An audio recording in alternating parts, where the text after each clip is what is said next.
Here's a nice piece of shit.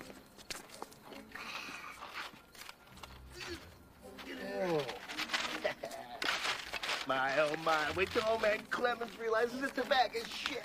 He gonna shit when he realizes it's shit. Who got the lighter?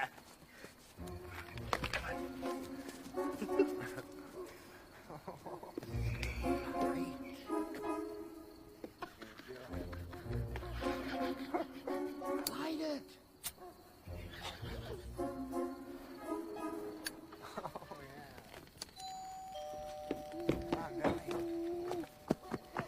Oh my God, old man Clemens hates shit. Here he comes. What the hell is it? What do you want?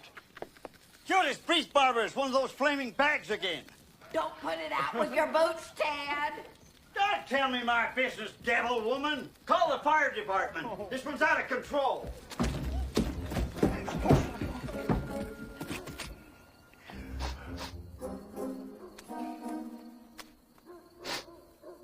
Poop again. He called the shit poop. This is the best night of my life. I'll get you damn kids for this. You're all gonna die.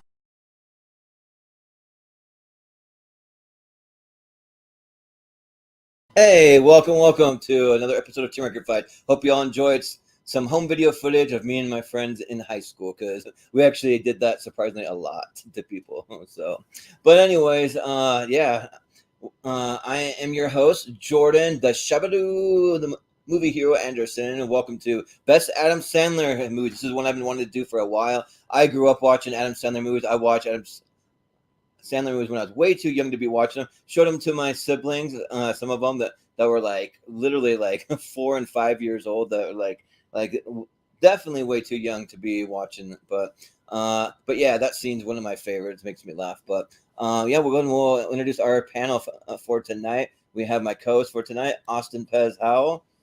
How's it going? How are you doing, sir? Yeah, we'll talk about a guy who's had the highest of highs and the lowest of lows, which I'm sure we'll get into. So, this could be all over the place as far as the tier ranking goes.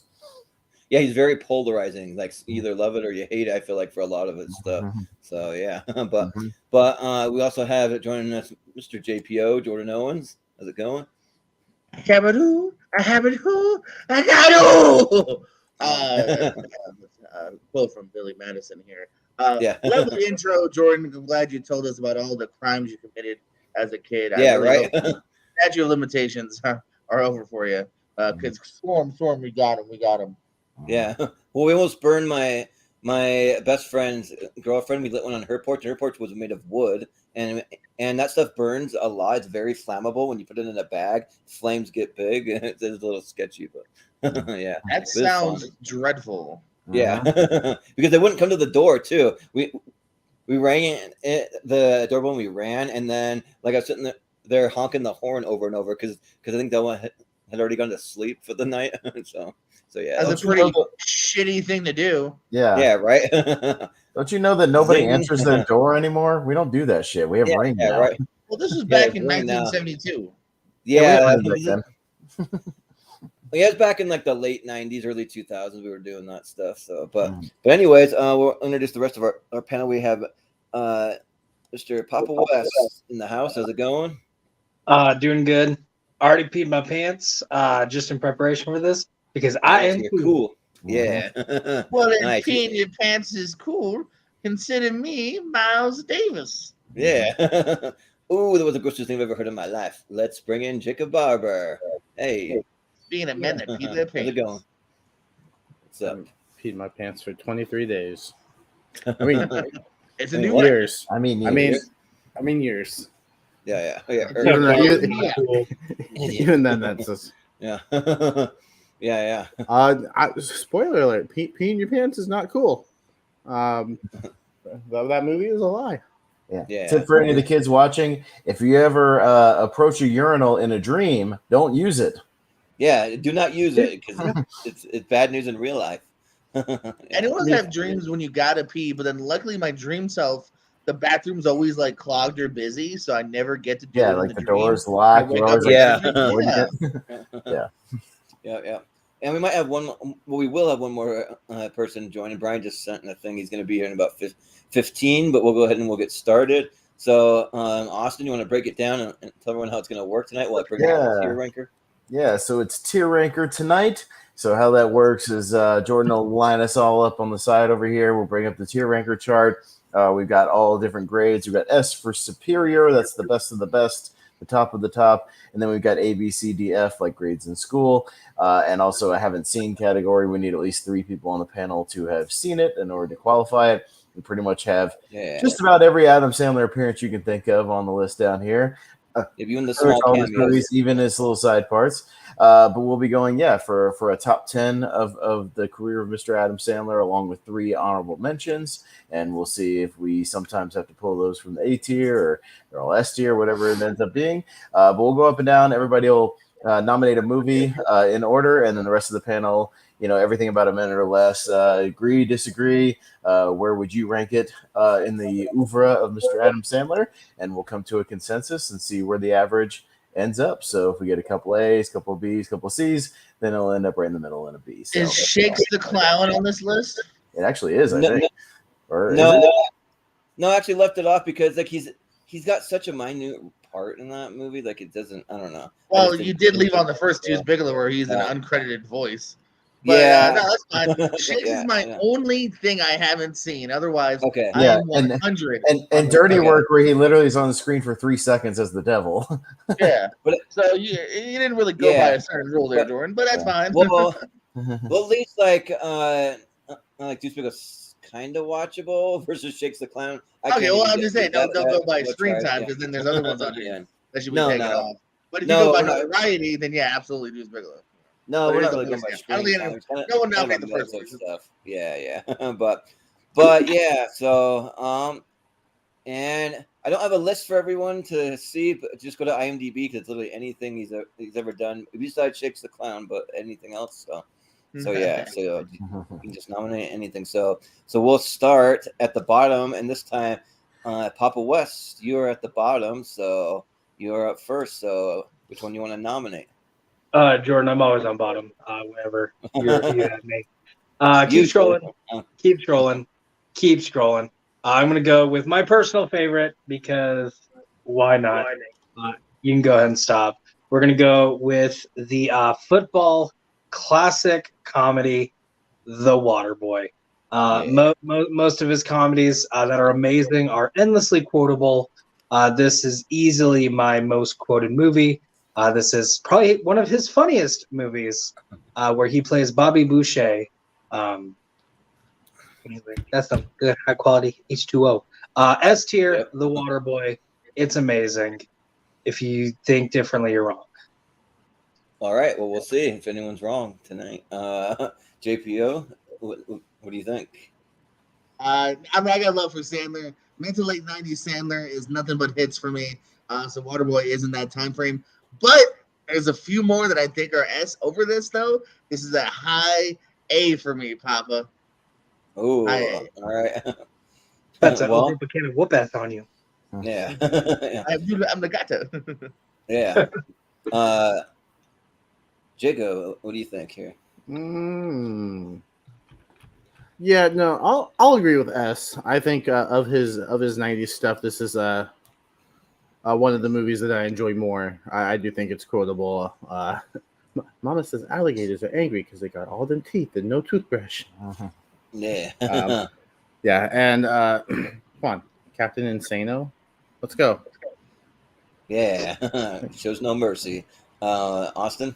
Yeah, it's funny. Me and Papa had a bit of a disagreement when this came up as far as football movies. Again, I adjust my tier rankings based on what the topic of conversation happens to be, and the topic is Adam Sandler films. And if we're talking about Adam Sandler's career, this is an S tier because it's one of his best characters. It's still one of his best 90s films.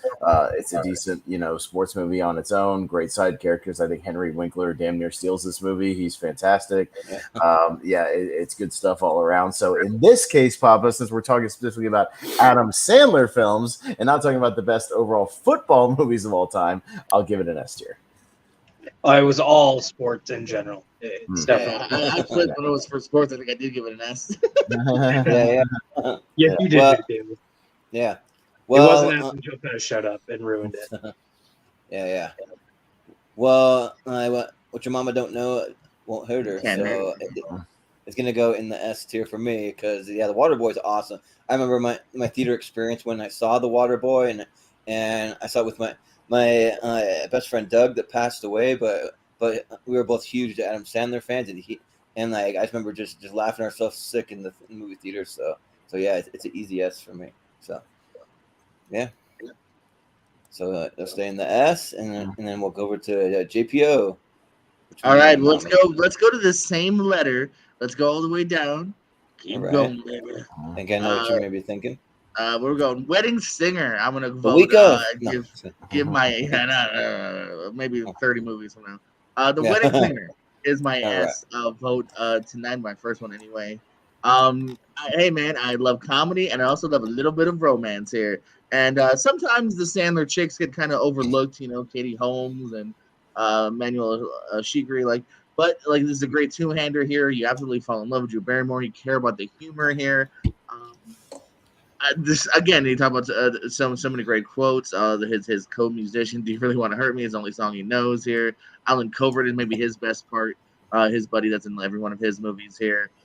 If you don't tear up, he goes to tell her he loves her, but he sees that she looks happy in the dress, but she's thinking of him, but he thinks he's thinking of her, of the other guy, and so he doesn't tell her because he's going to sacrifice his own happiness for her happiness. Dude, I don't care. Come on, man. You need a tissue, Jordan? I'm passing to the screen for you. Yeah, but yesterday. Yeah, yesterday. Yeah, Jacob, what do you think?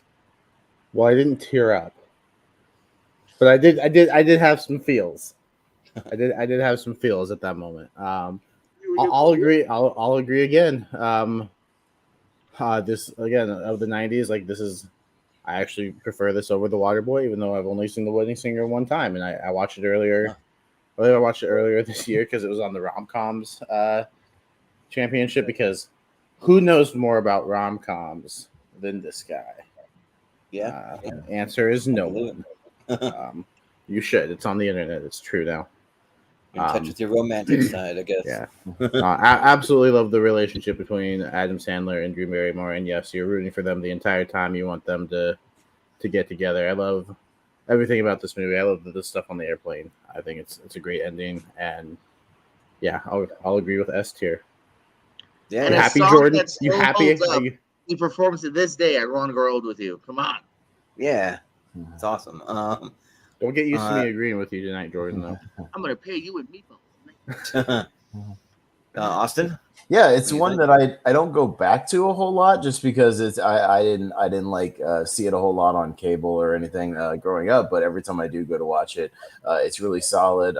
It's one of Sandler's better 90s performances, and the stuff between him and Drew is great, and the songs are awesome. So I would definitely go S tier for me personally, probably be on the lower S tier, just because again I haven't seen it as many times as the other ones, but I'll still agree with S.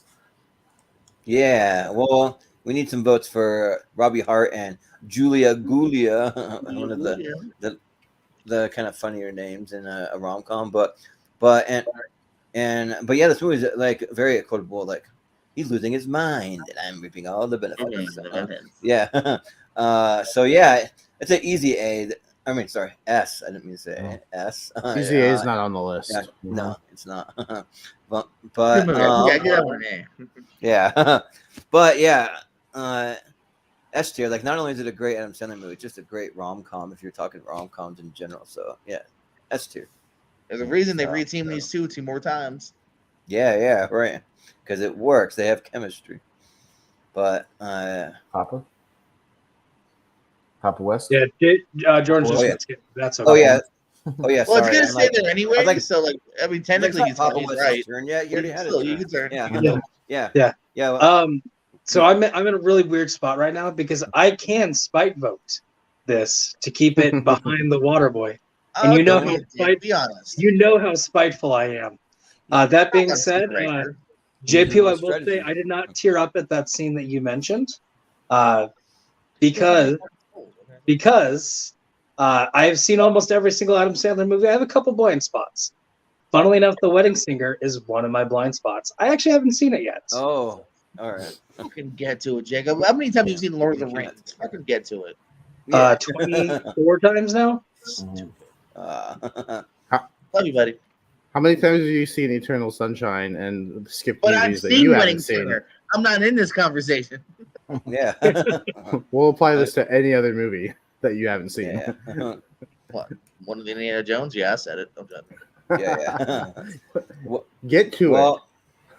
Well, Jacob, you're up next. So I am, what do and you want to nominate? we'll probably call it recency bias. Call it whatever you want. Go ahead and I stop. knew it. I'm gonna go Hustle first. I'm gonna go okay. Hustle for S tier. It's his most recent movie, but I think easily, in my personal opinion, it's his best performance. You can tell that he absolutely cares. You can tell he's a basketball fan. I think this is the perfect role for him, being a basketball fan, but also being able to do more serious acting mixed in with a little bit of comedy. I loved everything about this movie the very first time I watched it. I think all the NBA stars in it are really cool to see. Juan Hernan Gomez actually gives a really solid performance for not having very much, of an acting background. I think he's really solid. I love the relationship between him and his daughter, and kind of, you see why he's trying to do, make it to the league, and then the family dynamic between Adam Sandler and Queen Latifah I really enjoy. Solid supporting performances from Jaleel White and Ben Foster. You got what's his name at the beginning? Robert Duvall at the beginning. I think if Adam Sandler doesn't give the performance he gives, this movie isn't quite as good in my opinion. So I think his latest movie is absolutely S tier, and I'm very curious to hear everyone else's thoughts on this movie because it's currently my number one of 2022 as well. Right on. Yeah. Austin, what do you think? Yeah, so Jacob told me I should probably watch this, and I did. I watched it a few hours ago, so I actually have seen it. Yeah, he's very, very good in it. I wouldn't call it his best performance. I think we'll get to that pretty soon, but I do think he's very good in the movie. I can't pronounce the guy who plays Bo Cruz. Juan Hernan Gomez. Yeah, Gomez. Yeah, he's very good. I really got into the story. I really enjoyed it. It gave me it's not quite the same, but it gave me Draft Day vibes, even though it's not quite the same. But yeah, I still enjoyed it. I don't know. It's so recent. I don't know if I can go S tier quite. Just because it's like the movie was really good. I don't know if it was like totally amazing, knocked my socks off. But I did think it was really good. I'll go like an A+ for now. I did like it a lot though. Yeah, that's fair. I realize that I'm much higher on this movie, and I'm not like as big a basketball fan as you guys. So like that, but it did teach you. The lesson I got out of the movie, and it could be the wrong one, is you don't recruit guys who play street ball right out of the gate. Sorry, they're not ready for the NBA. There's a reason why NBA players are more seasoned. They know how to play with the team. They know they're all around great players. You don't showcase somebody you just found on the street. Sorry, I think he makes a critical error in the beginning of that movie, but. Yeah, something. I don't know. Sometimes you have a gut feeling. I don't know, but I love Pez's alternate cut of the movie. Like, you know what? He doesn't belong here. You're right. Credits. Yeah. Well, it almost plays like that because like he goes to do that. My bad. Credits. Yeah, he goes to show that guy and he has like one bad game and he just like walks out and it's like, oh yeah, that didn't work out very well. Yeah. Oops. Yeah. Yeah. Well. Like as a basketball fan and a Sandler fan, I gotta go with the S tier for Hustle. I don't know if it'll rate that high on the S tier. It might be a lower S tier. Maybe one of those ones. If we have to bump one, it could be one that I would consider for that. But for now, I'll say S. And yeah, Juancho. How you say it? Juancho Hernan Gomez. Gomez. Yeah, and so. He used to play for the Utah Jazz. It was one of my favorite teams. I got my little Utah Jazz thing on here, but not anymore. And I don't know what they're doing to my Utah Jazz. They cut him. They got rid of Mitchell. They traded Gobert. Now they want to trade Jordan Clarkson. It's like they're just going for a total rebuild season. Jordan, they got rid of their coach because their coach. You're not winning a anyways. championship with Rudy No. Gobert as your second best player. No, no. So, but they got a crap ton of draft picks. So, like, I hope they draft big. We'll see. So, as a Thunder fan, welcome to the club. Yeah, because right. drafting always works well in the NBA. Yeah. But yeah, I'm gonna say S tier. I just like seeing the journey that he goes through, and has a lot of heart as far as like how Adam Sandler is willing to stick his neck out for him, and then he gets rewarded at the end, which I won't say what happens, but it's a cool ending. So yeah. But, I thought it would have been funny because they have the Kenny Smith as one of the characters, but he's also on Inside the NBA on TNT. So I thought it would have been funny if like he had like a dual role where he was still part of Inside the NBA, but as well as doing whatever character he was doing. Yeah. That would have been fun, but Brian, welcome, and we'll let you vote on all three. We've only done 3, so you can give a ranking for Waterboy, The Wedding Singer, and Hustle. So sure. For first off, Hustle, I've seen it this year. It's one of my favorite films of the year, so I agree with S tier. Yeah. Great basketball, great sports drama as well. Waterboy, I have fun with it. I love see Henry Winkler there. Wow. Gatorade H2O, Gatorade. Yep. And for Wedding Singer, I haven't seen it a long time, but I don't remember. I may have to rewatch it, but for now, I agree with S tier for now. Yeah. Sounds good. Then they'll stay there. So Papa West, what do you think about Hustle? Okay, 2 straight movies I have not seen. Hopefully, this is not a reoccurring thing. Fun fact, guys, I don't have Netflix, so if anyone here or watching wants to share their login information, hit me up, and then I will watch Hustle. But until then, not yet. Well, I already share one from someone else. So I have like 6 people ripping on all my streaming services. I just don't trust you. I just don't want to. Yeah. The desire is not there. Thank you for being honest. Just want to be upfront. But anyone won't share his voodoo with me either. So yeah, I've been rejected before. Yeah. Well, me too. JPO, what do you actually, no. What's funny is, so I actually did stop my Netflix account for a little bit, and this is actually what brought me back because I wanted to see the new Sandler flick. That I started hearing some good things about it. I like when he steps out of his comfort zone, and it looks like that astronaut movie that's coming out soon is going to be in that field. So I'm excited, and he's working with the Safdie brothers again, and he's great in this. My only hesitation is, again, I've only seen him once, but you know what? As far as his dramatic roles, it's up there, if not right there with one of the other ones that I'll bring up later. I'm sure if not, someone else will. But I'm gonna go with S tier for now, man. This was a great movie here. Me and Barber reviewed it over on my channel here. We're excited to talk about it. I figured he would bring cheap it up. plugs. And I totally did this from cheap plug first go channel. And it's a great flick, man. And like I said, it's definitely something like doesn't matter if you like basketball or not. It is my second favorite sport, which means I don't watch it ever. And but yeah, great movie. Yeah. Well, so his next one that the astronaut one's going to be a Safdie brothers one. I know he said they're working together again. They're writing it, so it could be a few years. But he mentioned it recently that him and the Safdies will do something. Cool, yeah. I'd love to see him team up again. So yeah, I'm down for that. So yeah, but we'll move on to the next. Austin, what's your? Already sent you a message, Malcolm. I don't know if enough people have seen this, but we'll see. Otherwise, I'll pull up something else for the trash pile. But it's time. All right, we've heaped enough praise on Sandler for 3 picks now, so it's time to get in the garbage. There's a movie he made long before all these movies called Going Overboard, which is absolutely one of the most unwatchable movies of all time. It is a horrendously unwatchable film. It is Adam's right in the middle.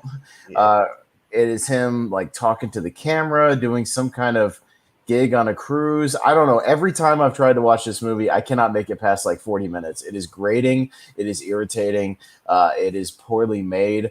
It is absolutely awful. It is well before, Billy Madison, Waterboy, anything like that.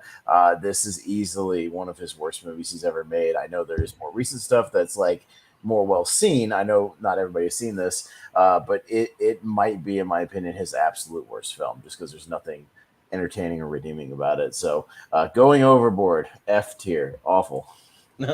Yeah. Well, funny enough I own Going Overboard because it's just one that I blind bought because it's Adam Sandler and I'm a huge Adam Sandler fan, so I just bought it and luckily I only paid like I don't know, like $4 for it, something like that. Yeah. And $3.99 too much. Yes. Yeah, but the movie is not worth it because it is not watchable. Like, yeah, I couldn't get through it either. So, yeah, it's not good. So, I'll agree with F tier. All right. Getting some like major feedback from somebody. Yeah, Brian, your background noise I think is very, very loud. So yeah, but oh yeah, there we go. All right. You can you got to talk. Yeah, so you can unmute from that. Mm-hmm. Brian, have you seen Going Overboard? I have not. I don't think I've ever heard this film before. You're lucky. Yeah, it's from the like late 80s or something, right? Is that it's like 89 or 90, something like that. Yeah, it's very, very early. Yeah. Was it while he was doing SNL or was it before? It's pre-SNL. This is even pre-SNL. Yeah. It was like when he was doing stand-up as like the super nerd Jufro, kind of guy. Like right before even SNL. So yeah. Papa? Okay. Yeah. Well, I have heard of it, and I'm digging this poster. But that being said, I was told it was a bad movie. I didn't really feel like watching it because I don't like watching bad movies. So 3 in a row. Yep. 3 in a row. We'll keep it going for you all night. But JPO?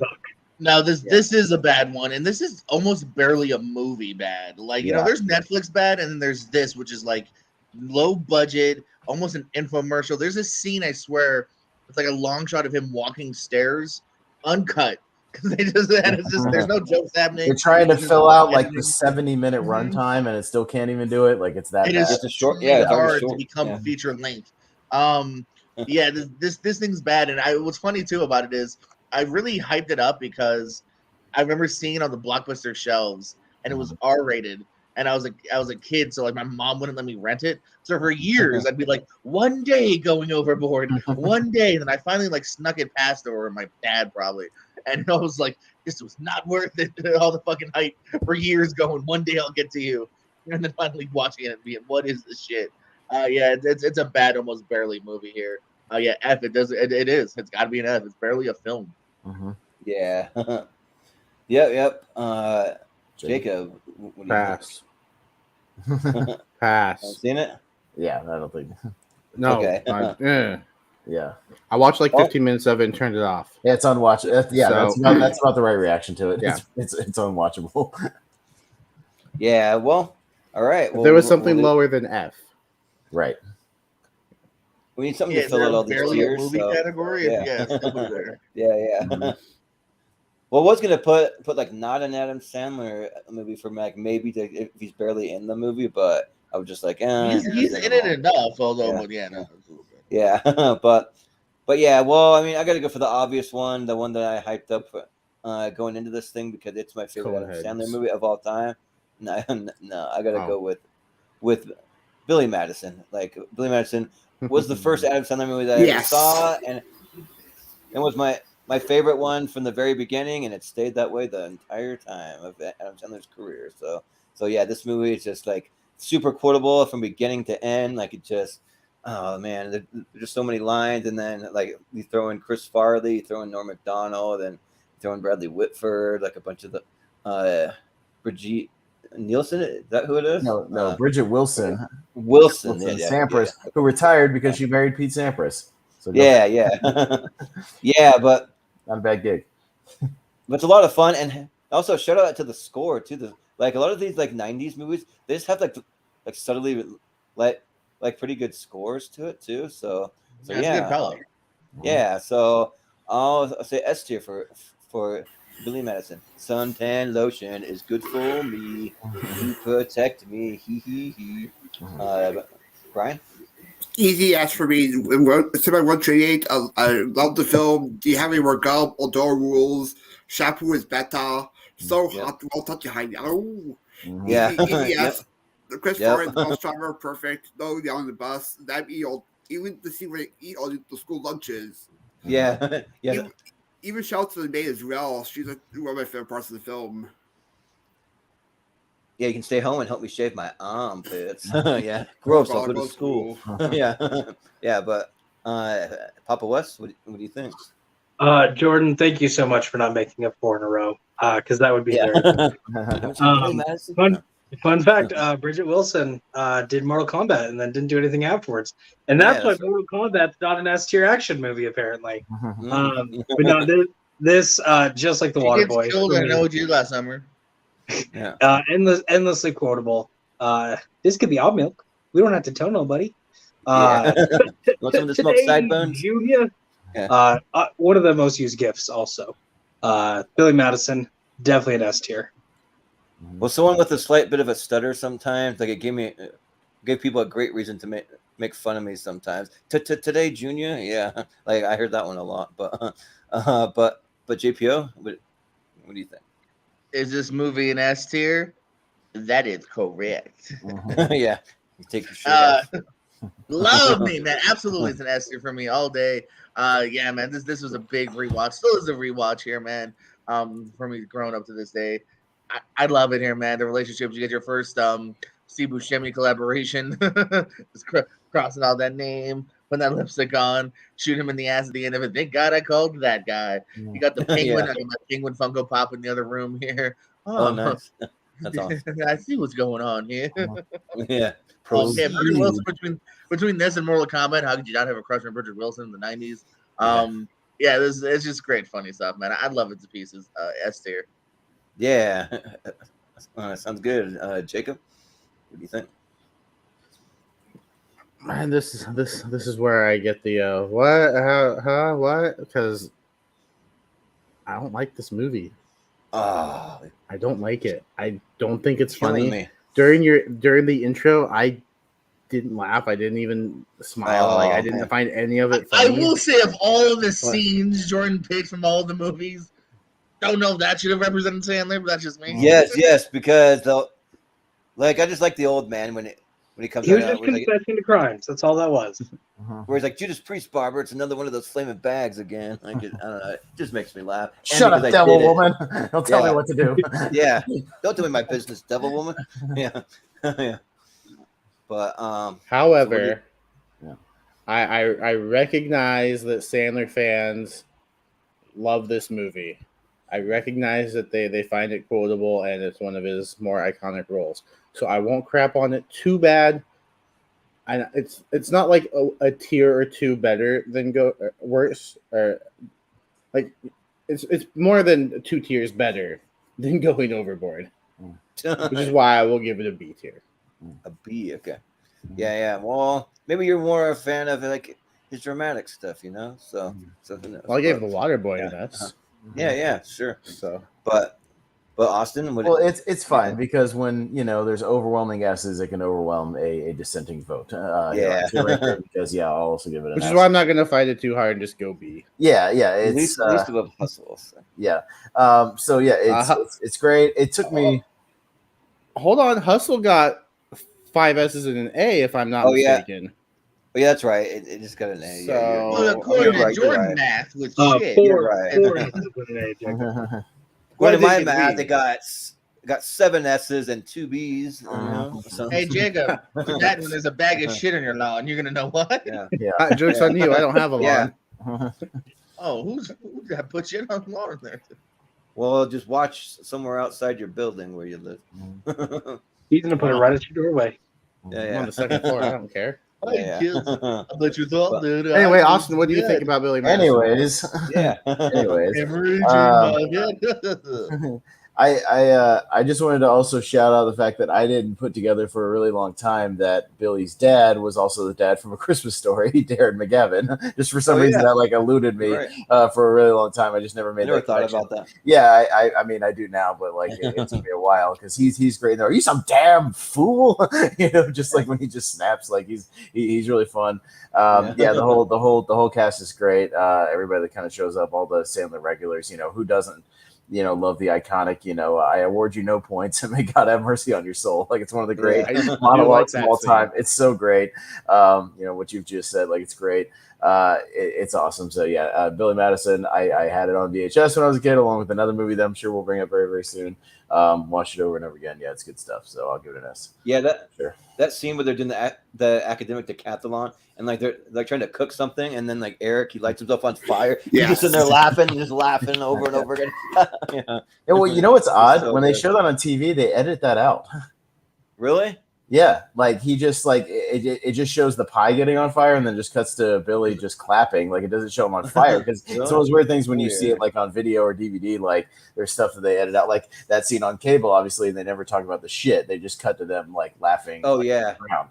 Like so. Yeah, it's well, weird cuts. From that scene, he should be done with that academic decathlon at that point. Like it gets a wrap after that. Yeah, but yeah, so that'll stay up in the Esther.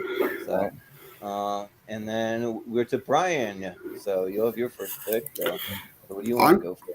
I'm going with a pick another 1 to 8. Stop right there. Go up. Happy Gilmore for S tier. Yep. Yep. Goes right along with it. This is my second favorite Sandler comedy. I love the chemistry between him and the grandmother. Ben Stiller's greatest as the nurse in the crazy nursing home. You be quiet when I tell you to be quiet. You're in my room, Grandma. I love Carl Weathers as the coach Chubbs. Even the whole thing with Kevin McDonald, Christopher McDonald, and Richard Creel, Mr. Larson.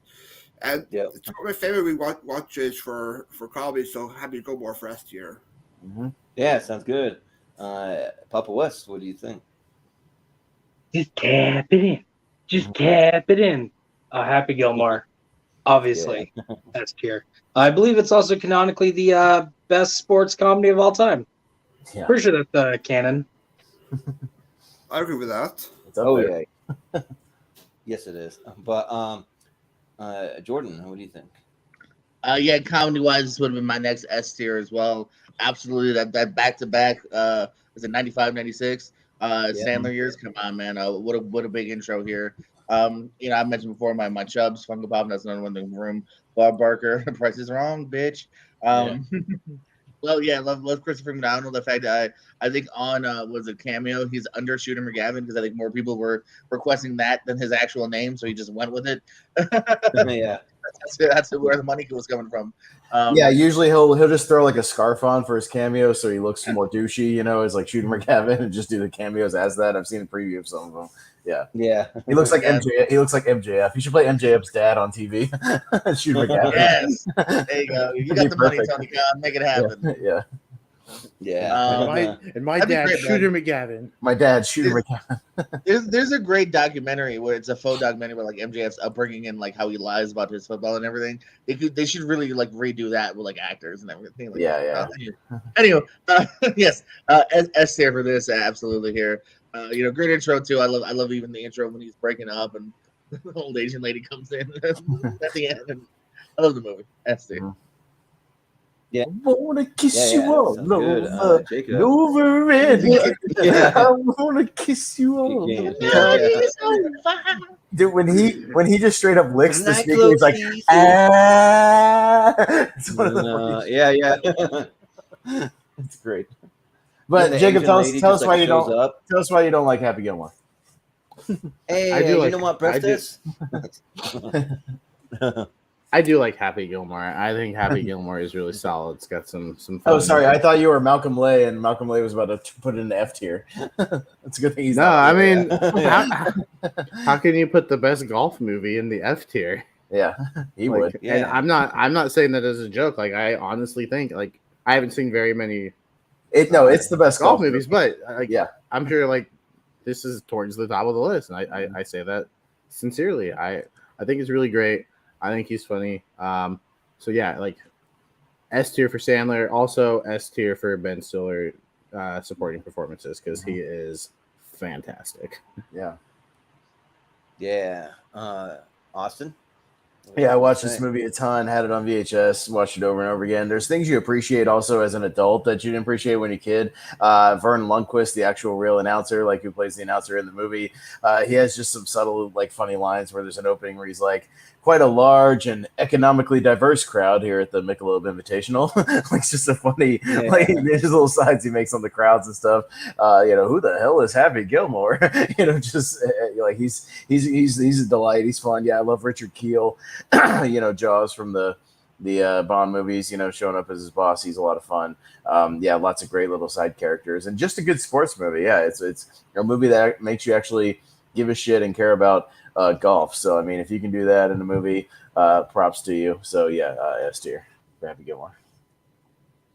Yeah. Like, golf requires goofy pants and a fat ass. You should talk to my neighbor, the accountant. Huge ass. Probably a great golfer. Yeah. Huge ass. Yeah.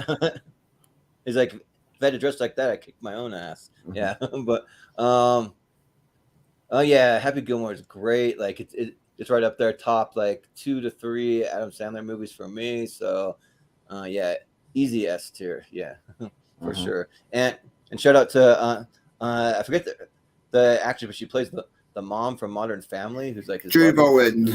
Yeah, Julie Bowen too. Yeah. It's kind of like fun to make that connection there, but yeah, so S tier. All right. Well, there you go. So, so we're back to Papa West. So. What's your next pick? Pick a movie you haven't seen. Good. Just for fun. You can go. You can go ahead and stop, Jordan. Okay. Richie has not answered my question yet, as far as what movie he's about to nominate. So I can't steal his. Malcolm has not answered me about that Netflix login. So still waiting on that. So while we're waiting, we've talked about his starring roles. Let's talk about a side role where he plays Pip, the drummer for the Lone Rangers in 1994's Airheads. I'm going to nominate this for S tier too, because it is a great comedy. You have Brendan Fraser, Steve Buscemi. They hold up a radio station because all they want to do is get their music out there. It also has a great ending where they're in jail because, spoiler alert, guys, you hold up a radio station. You kind of go to jail for that. Where they're playing in the cafeteria. I wouldn't recommend it. But it does show that not only are his starring movies bangers, he also has some side projects in movies that are also bangers. Yep. JPO, what do you think? I got a lot of love for Airheads too. Actually, this is another rewatch here. Like you said, aside from I say he's pretty much in almost as much as anybody else. Brendan Fraser's kind of the lead, and then Buscemi are kind of tied for second and third here. Shows I think a lot of personality already here, and this movie too, just in general. We're talking movie, fantastic stat cast. Chris Farley's very funny as a lead officer here. You got people trapped in the building as well. David Arquette, Joe Mantegna, on the outside too. What was it? Charles Napier is really funny here. Ernie Hudson. Yeah, it's a really fun movie, man. I find myself, this is a very easy rewatch for me as well. I don't know if it's quite in my S, but I do find myself going back to it. So I'm gonna say an A. Yeah. Jacob? I'm gonna use this time to just give a shout out to Brendan Fraser, who apparently received a 6-minute standing ovation for his performance in The Whale. Which I am now looking forward to even more. Brought him to tears. And with that said, I have not seen Airheads. Ooh, all right. Austin? Yeah, I've seen Airheads, but it's been a minute since I rewatched it. I know it used to come on like Comedy Central a lot, so I used to catch it years ago. But yeah, I haven't seen it in a minute. But yeah, it was never quite one of my favorites. It's like a really good cast. I love Brendan Fraser. I'm a big fan, and the movie itself has a fun premise. It's a good time. I'm kind of with JPO. I can't quite go S tier just because it's not one of the ones I pull out and watch all the time from Sandler. But I do think it's one that's aged a little better than some of the other ones, and it's still a lot of fun. So I'll go A tier as well. I think it's a perfect kind of A tier movie. A for Airheads. Yeah. Mm-hmm. And like, Adam Sandler's character is just kind of really, I don't know, like kind of quirky in this movie. Like he's in there with his girlfriend, and he's very nice and innocent. Yes, Adam Sandler plays a quirky character. Right. But like even for like normal Adam Sandler roles, like it's even kind of like different than like some of the ones that he's done. But But like he's in there with his girlfriend too. She's like, "What you thinking about?" He's like, "Swimming pools, huh? Yeah, wish I was in one right now. The water's all clear and cool. You spinning running there like an egg." He's like, "Do you have a girlfriend?" And then she's like trying to hit on him because he's so weird. She likes the weird guy. And then shout out Chris Farley. I like seeing Chris Farley when he pops up as a security guard outside trying to contain the crowd of people, like get him into this other vector and the other vicinity, like all that stuff. So yeah, I don't know if I would quite give it an S tier either. Like it's good, but I'd probably have to go A tier for this for me. So yeah, but Brian. Yeah, I prefer the candy more than the movie, but I haven't seen the film in a while, so I'll probably go with an A tier for this one. Yeah. And Papa West. No, he nominated. Okay. I think it's an S tier movie. I think you're all right. What are the votes at? 1 S and 4 A's, so it'll be solid A for right now. Yeah. I'm not wrong, Papa. No, I haven't seen it. No, put it back up. You moved it out. Oh, well, sorry. Yeah.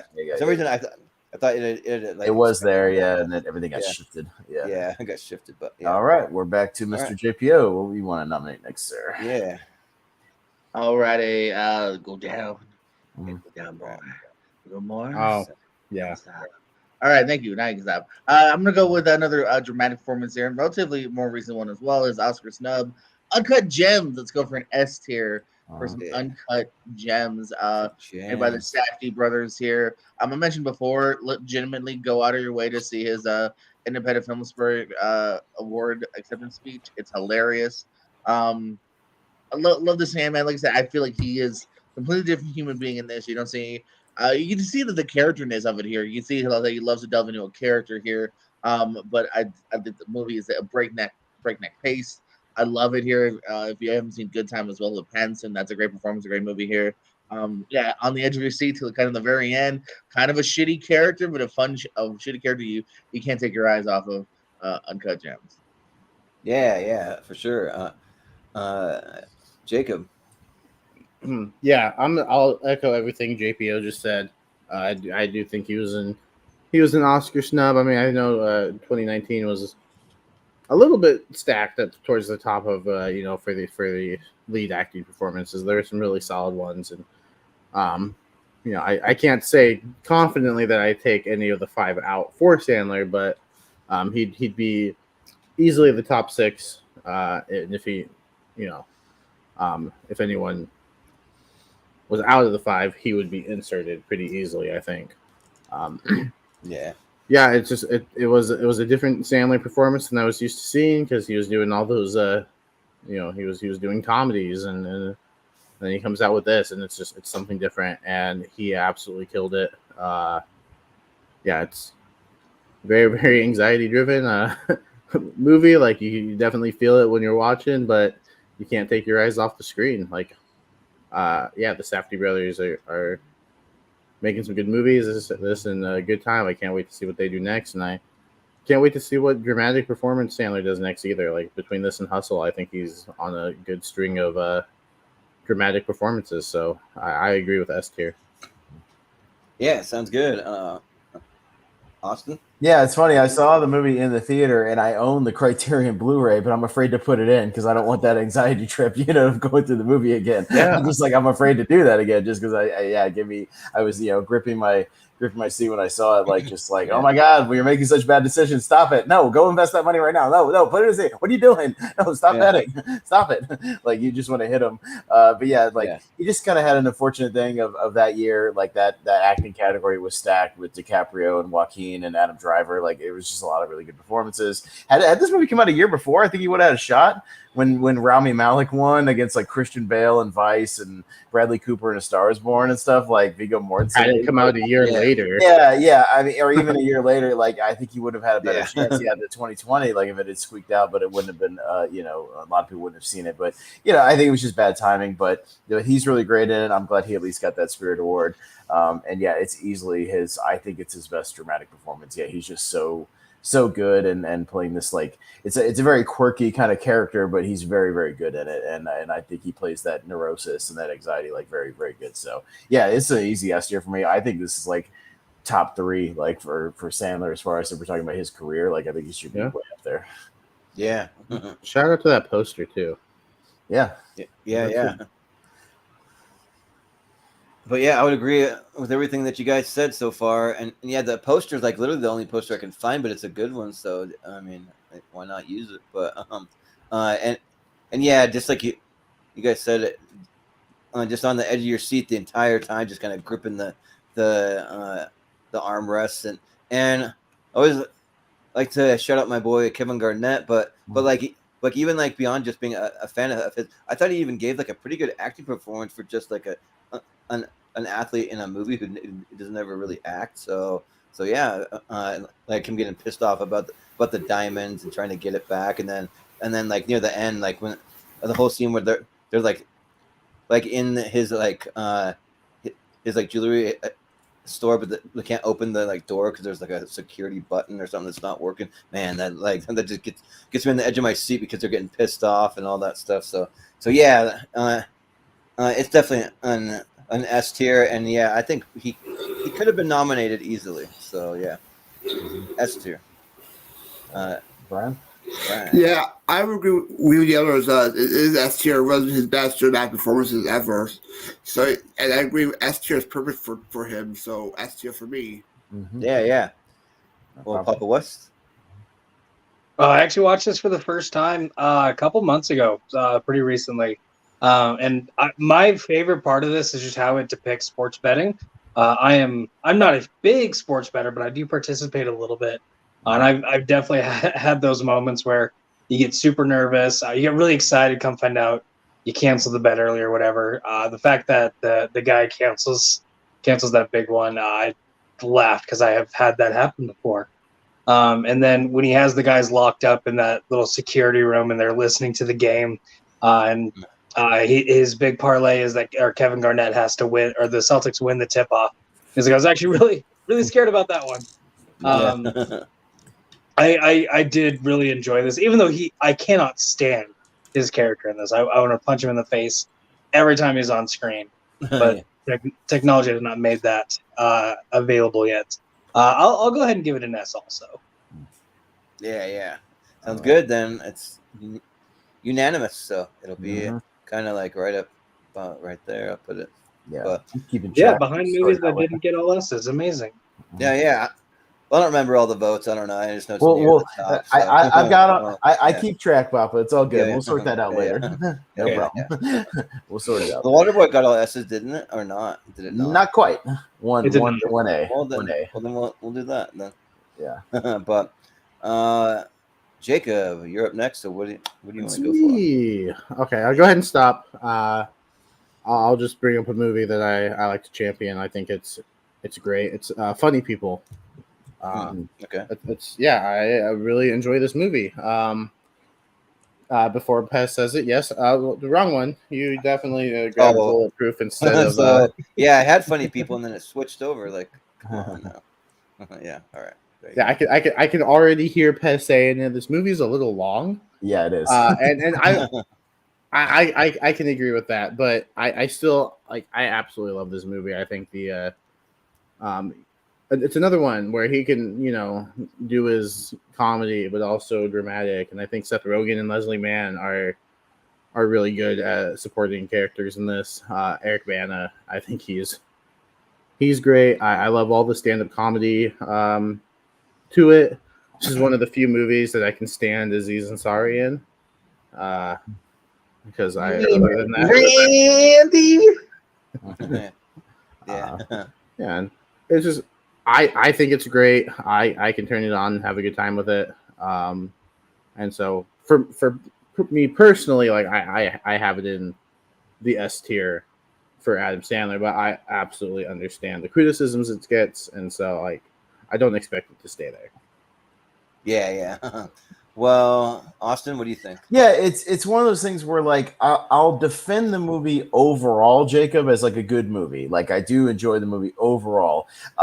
When we're talking about if I have to give it a ranking on here, I think the first hour of this movie is an S tier. I think the first half of this movie is great. I love all the stuff where it's kind of Sandler making fun of himself with all the fake movie trailers and the posters in the beginning of the movie, all the goofy where he's like a talking fish or whatever, or the merman, you know, all that goofy shit where he like is making fun of all the silly movies he did, and like and you know he's essentially kind of satirizing himself. I like a lot of that. I like the journey that Seth Rogen is taking as like a stand-up. Like I dig all that, and him kind of mentoring him. All that stuff is good. I think once he finds out like halfway through that like he doesn't have the cancer or whatever anymore, and then it's like the second half with Leslie Mann and Eric I'm not as into that stuff. But like I'm not as into that stuff. Like I think the second half of the movie really drags, and it takes a long time to get where it's going. It has one of my favorite outdated things in the movie where they do a stand-up show for MySpace headquarters. It really dates the movie where he's like, fuck Facebook. And it's like, yeah, I think Facebook won that one overall. But yeah, that's a little strange when you go back and watch it.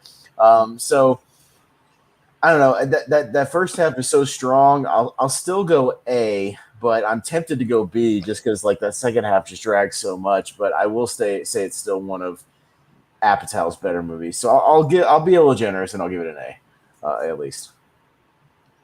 Well, I think here I got to be the contrary one on this one, because my quick little story is that the one and only time that I saw it, because I had no desire to go back to it ever again.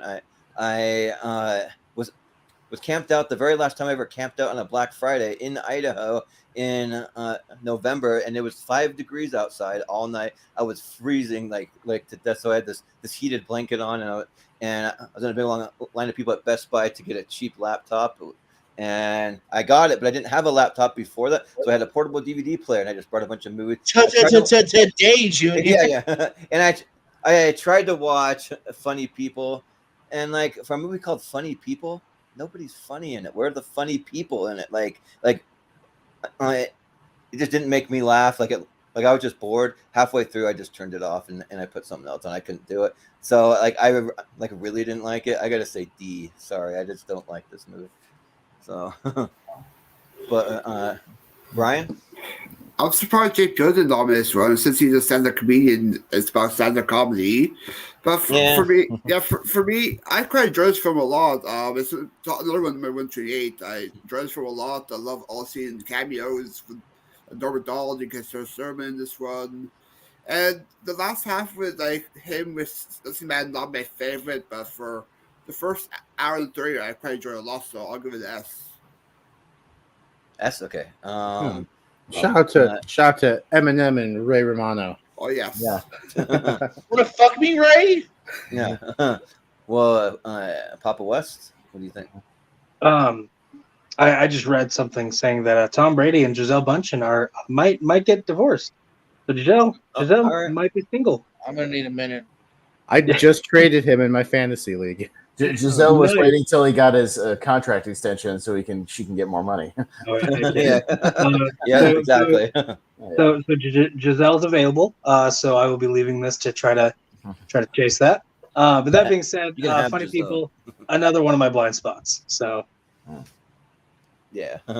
Well, JPO, watch more Sandler movies, mama. No, I really like Funny People a lot here. I do agree it's one of the more itchier Apatow. Like, you're ready for it to kind of wrap up, and like that final scene, while it's good, does feel like it's a half an hour by itself when they finally kind of get between her and him and Banna. But I really like it for what it is, and I still think it's a good solid movie. A. Yeah. Well, what are the votes? So it's 2 S's, 2 A's, and a D. So even with your D, I think most are kind of upper echelon, but it still probably be bottom of A, like with the average out. Yeah, sure, that's fine. Like Even I gave Billy Madison a B, and I don't like that. Yeah. Yeah. Well, it's not the movie's fault you were sitting outside in 0 degree weather. It's not the movie's fault. Don't blame the movie for your poor decisions. Yeah. But in that environment, I need something that's really gonna like catch my attention. That one did not. Have you? Well, then don't choose a movie you've never seen. Well, I mean, I want to watch movies I haven't seen. I've watched more movies I haven't seen than ones I have. So. Yeah, but not when you're camping out of Black Friday trying to stay awake. Yeah. Well, you want to go with the ones I know are going to keep me entertained. Yeah. Yeah. Who knows? But so So Austin. So I guess I'll be the guy to throw stuff in the trash pile today. So I'm gonna throw a movie I waited to watch because I knew it was gonna be bad, but I watched it like a year ago. I finally just was like, all right, I'll sit down and watch The Ridiculous Six. And Jesus Christ, is that movie fucking awful? That movie's so bad. Like awful performances all around. I don't know what Taylor Lautner is doing in this movie. He's literally, after we'd already decided we're not going to do, full retard performances, he does one. And, after Tropic Thunder had already said, don't do that, he does it. There's like a running gag about a donkey just having diarrhea all over the place. It's literally the worst of like what people who hate Sandler think of like Sandler movies. This is like the epitome of like what those people think, like is what they think of when they think of Sandler. Ridiculous Six is awful, and it deserves to burn in the F tier. That movie is atrociously bad. Well, I'm not going to defend it that much, and let me find it so I can start bringing it. Thunder, Men, Women, Men, Women, and Children. Over, yeah, right there. There we go. Yeah, but yeah, I mean, I'm not going to go that high. I don't hate it as much as other people do. Like, I don't know. I mean, I'll still give it a D, I think. I mean, part of me almost wants to go C, but I can't. I don't know. They're just like better than Funny People. Yeah, seriously. Yeah, because like it's more of like an adventure, and I like when they finally find Nick Nolte at the end, and it's spoiler. There's a reason Nick Nolte didn't want to be found. He read the script. His dad, yeah, but I mean, yeah, Taylor Lautner's awful, and then like Rob Schneider with a diarrhea donkey that's shooting out diarrhea everywhere is like really dumb. Even Jorge Garcia's like annoying in it. So, but I mean, I do like Adam Sandler kind of just being a goofy cowboy, kind of. I mean, I'm not saying I love it or anything. I thought he's like a goofy Native American. Yeah, he's Native American. Yeah, maybe that's what he is. Yeah, but yeah. So I mean, that's in 2019 or whatever, he's playing a Native American. When I thought we agreed that white dudes don't play Native Americans anymore in comedies, like this movie just it's so bad. Well, like Steve Buscemi is at least watchable. Danny Trejo pops up, so I mean, I'm not going to go F. I'll say D for me. So, yeah. But Brian, yeah, I'm gonna go with F as well. I watched the first 30, 45 minutes. I turned on right away. I didn't even like it at all, so F for me. Yeah, that's fair. Papa West, I haven't seen it. Malcolm, I know you read my message. That being said, I watched Ridiculous Six because I heard it has 0% on Rotten Tomatoes. I'm like, there's no way it's that bad. Yeah, I was fascinated as well. It's the only reason I was like, because I'm fascinated by like these 0% Rotten Tomatoes movies. I'm like, is it that bad? Yeah, it is. Yeah, it is. And so me and my ex-wife, we were sitting down like looking for something, and she saw this. I'm like, I just want to let you know this movie's bad. Like 0%. I went to the whole spiel, but we ended up watching it, and I will say, I laughed throughout most of it. That being said, I have not come to it since, but I did kind of enjoy it. So I would go with C. Ooh, it's not good. Higher than me. I don't think it's horrible. Yeah, but JPO. Got time for Ridiculous Six. Ain't got time for Winning Singer. All right, cool. So yeah, this one's pretty bad. This is actually one that I've actually gone to twice because I'm like, now that I know that there's a shitting donkey, and now that I know that there's really just bad parts, maybe I can find enjoyment in other things. No, it's pretty bad. This is probably the worst of his Netflix. Bottom 5 in general. It's bad. Will Forte is kind of funny, and like that one, I don't know. It's an F. Yeah. Jacob, Jordan, you watched this movie twice. So Yeah. you're telling me that you don't mind wasting 90 minutes of your life? No, this movie's 2 hours. You wasted 2 hours of your life. Yeah, how is this movie 2 hours? Twice. It's insanity. I've gone on record as saying The Son of the Mask is my least favorite movie of all time. I think it's the worst pile of crap ever made. Ridiculous Six would be second. I absolutely hate this movie. I'm glad we're done talking about it. Jamie Kennedy swears there's an alternate cut of Son of the Mask that's really good. You have to say that. You're in the movie. Yeah. He made a whole movie called The Heckler. director agrees. He made a whole movie called Heckler. It starts out as him like trying to understand what the heckler mentality is, and just divulges into why did you guys not like my Son of the Mask movie? That is one of the really worst bad. like it's twists really it bad. makes. Yeah, like the first 20-30 minutes, like interesting discussion. At the end, it's just it's him like all about man, him. You didn't like my movie, man. You said this about this to me. That's really mean. Yeah, your movie sucks, bro. Like it does. Sorry. Did he say some of the same things about Malibu's Most Wanted too? Like I don't know. Well, hold on. Malibu's Most Wanted is S tier, so let's not. Malibu's Most Wanted is cinematic. I don't know if I go that far, but it's classic. Yo, Bill left me down with the bitches and hoes. Yeah. Malibu Tay. Yeah, funny enough, written by Nick Swartz, and he wrote that movie. But better than Bucky Larson, Jesus Christ. Yeah, yeah, but yeah. So I guess it's my turn, and for my pick, I'm gonna use a little bit of strategy. Like I'm gonna go high on a movie just to see what y'all think. I don't think you're gonna agree, probably not. Jack and Jill. No, I'm gonna go with Hubie Halloween. Like I actually had a lot of fun with this. I'm one of the people that like think that that's like the kind of Adam Sandler going back to some of his old school stuff. Not like as good as like a Billy Madison or anything, but maybe like akin to like The Waterboy and like that kind of stuff. Almost like I actually defend this movie. I know a lot of people probably didn't like it. I'm gonna say S tier just because I just like seeing some of the like classic people back. Julie Bowen's back in there, and then you have Ben Stiller doing the like kind of like warden kind of guy again. Steve He's Buscemi's an orderly hell. Yeah, the like orderly. Yeah. And then I mean, like, I'll shout out Ray Liotta in it, but he's just being Ray Liotta. He's not really like doing it like with anything that great. But I just want to go a little high because like I think like compared to all of his other Netflix movies that he has, this is one of the better ones for me. So I mean, I'm gonna say S tier. I don't think I'm gonna agree, but just to kind of get it a little higher than maybe it might get, I'll do that. So Brian, what do you think? Yeah, for this one, I find it very charming. I quite enjoy his character in this one compared to other Netflix films. This is actually my second favorite of his Netflix work. I love seeing the some original cast members come back, like Julie Bowen said, Ben Stiller. I also love seeing Shaq in here as the weird radio announcer guy. And even I think the last film with Kevin Boyce, like some Disney Channel stars are in this as well. So yeah. I would give it an S. I would give it an S for this one, for his performance. Yeah.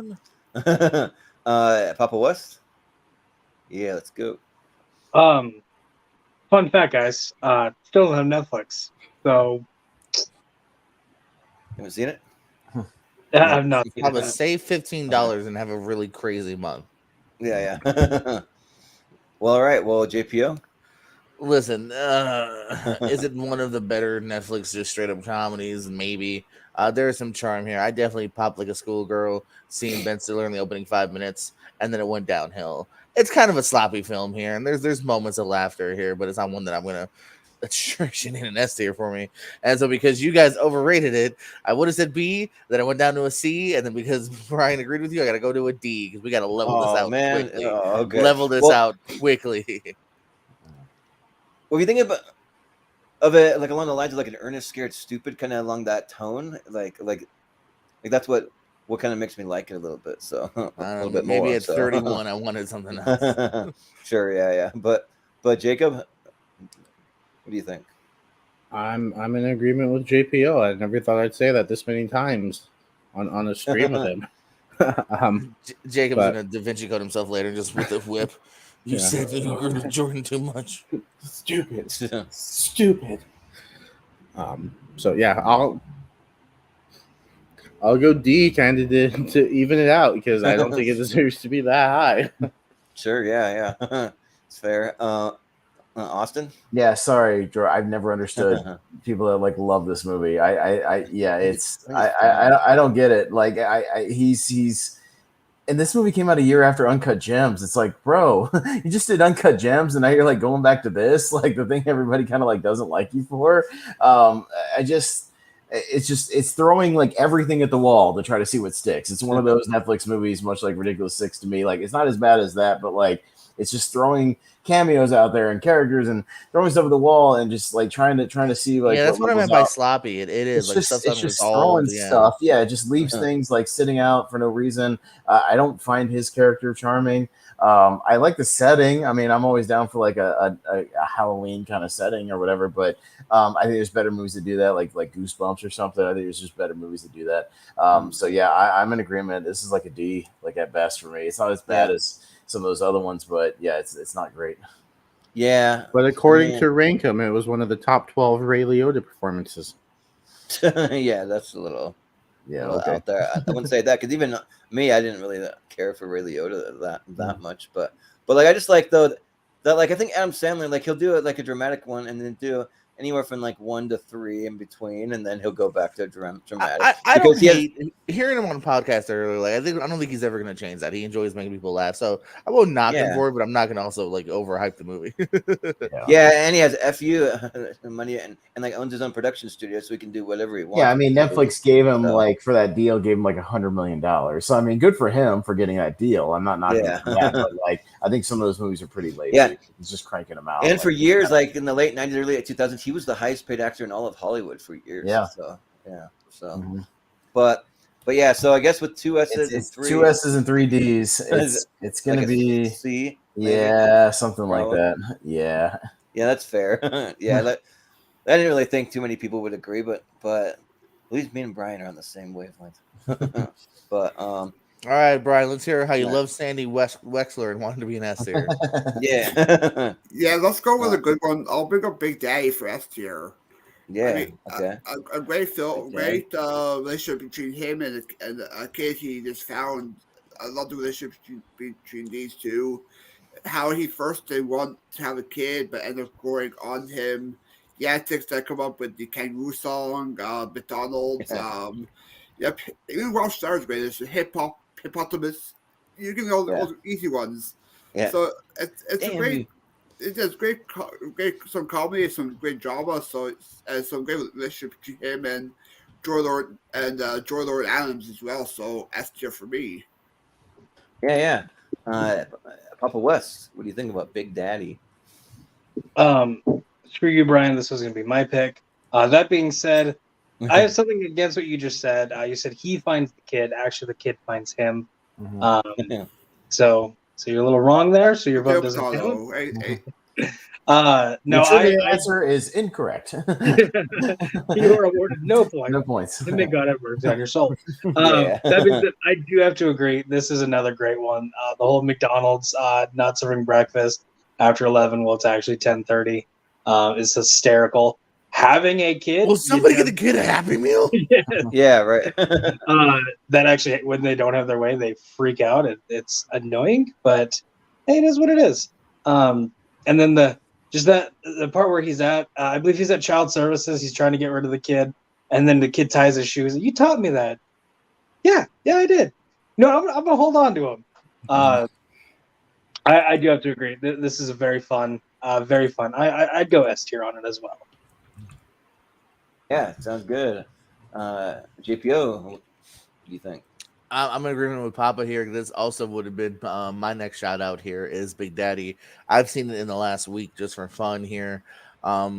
Yeah, just really great comedy.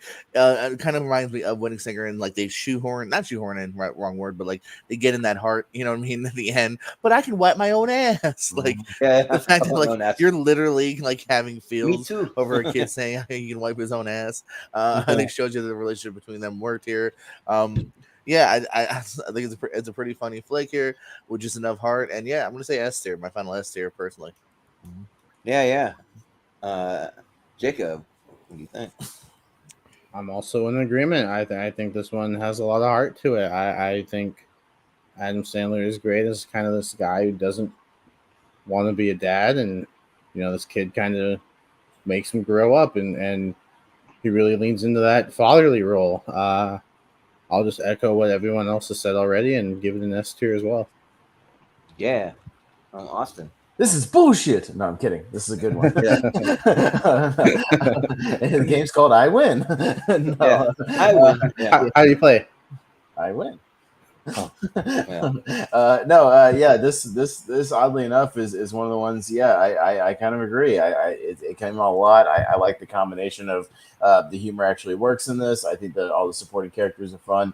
I do love his buddies. You know, the Alan Covert and the other guy, what's his name? Just like they're gay. That's what gay guys do. You know, I noticed that too. Yeah. Like it's kind of a really cool thing in like '99. Like that just I don't Yeah, care. he's like, I don't care. He's like, they grew up and they became a couple, and they're like, it makes sense. They were all hanging There around. are buddies. Cool. Now there are buddies who make out. Whatever. Yeah, they're buddies who make out. Who cares? Yeah, it's oddly kind of progressive. But yeah, like you forget that Jon Stewart's in this movie. Like he's pretty fun in his couple of roles. I miss Joey Lauren Adams in movies. You know, it's kind of why I go back to a lot of '90s stuff. Like I just miss her kind of being a leading lady for a while.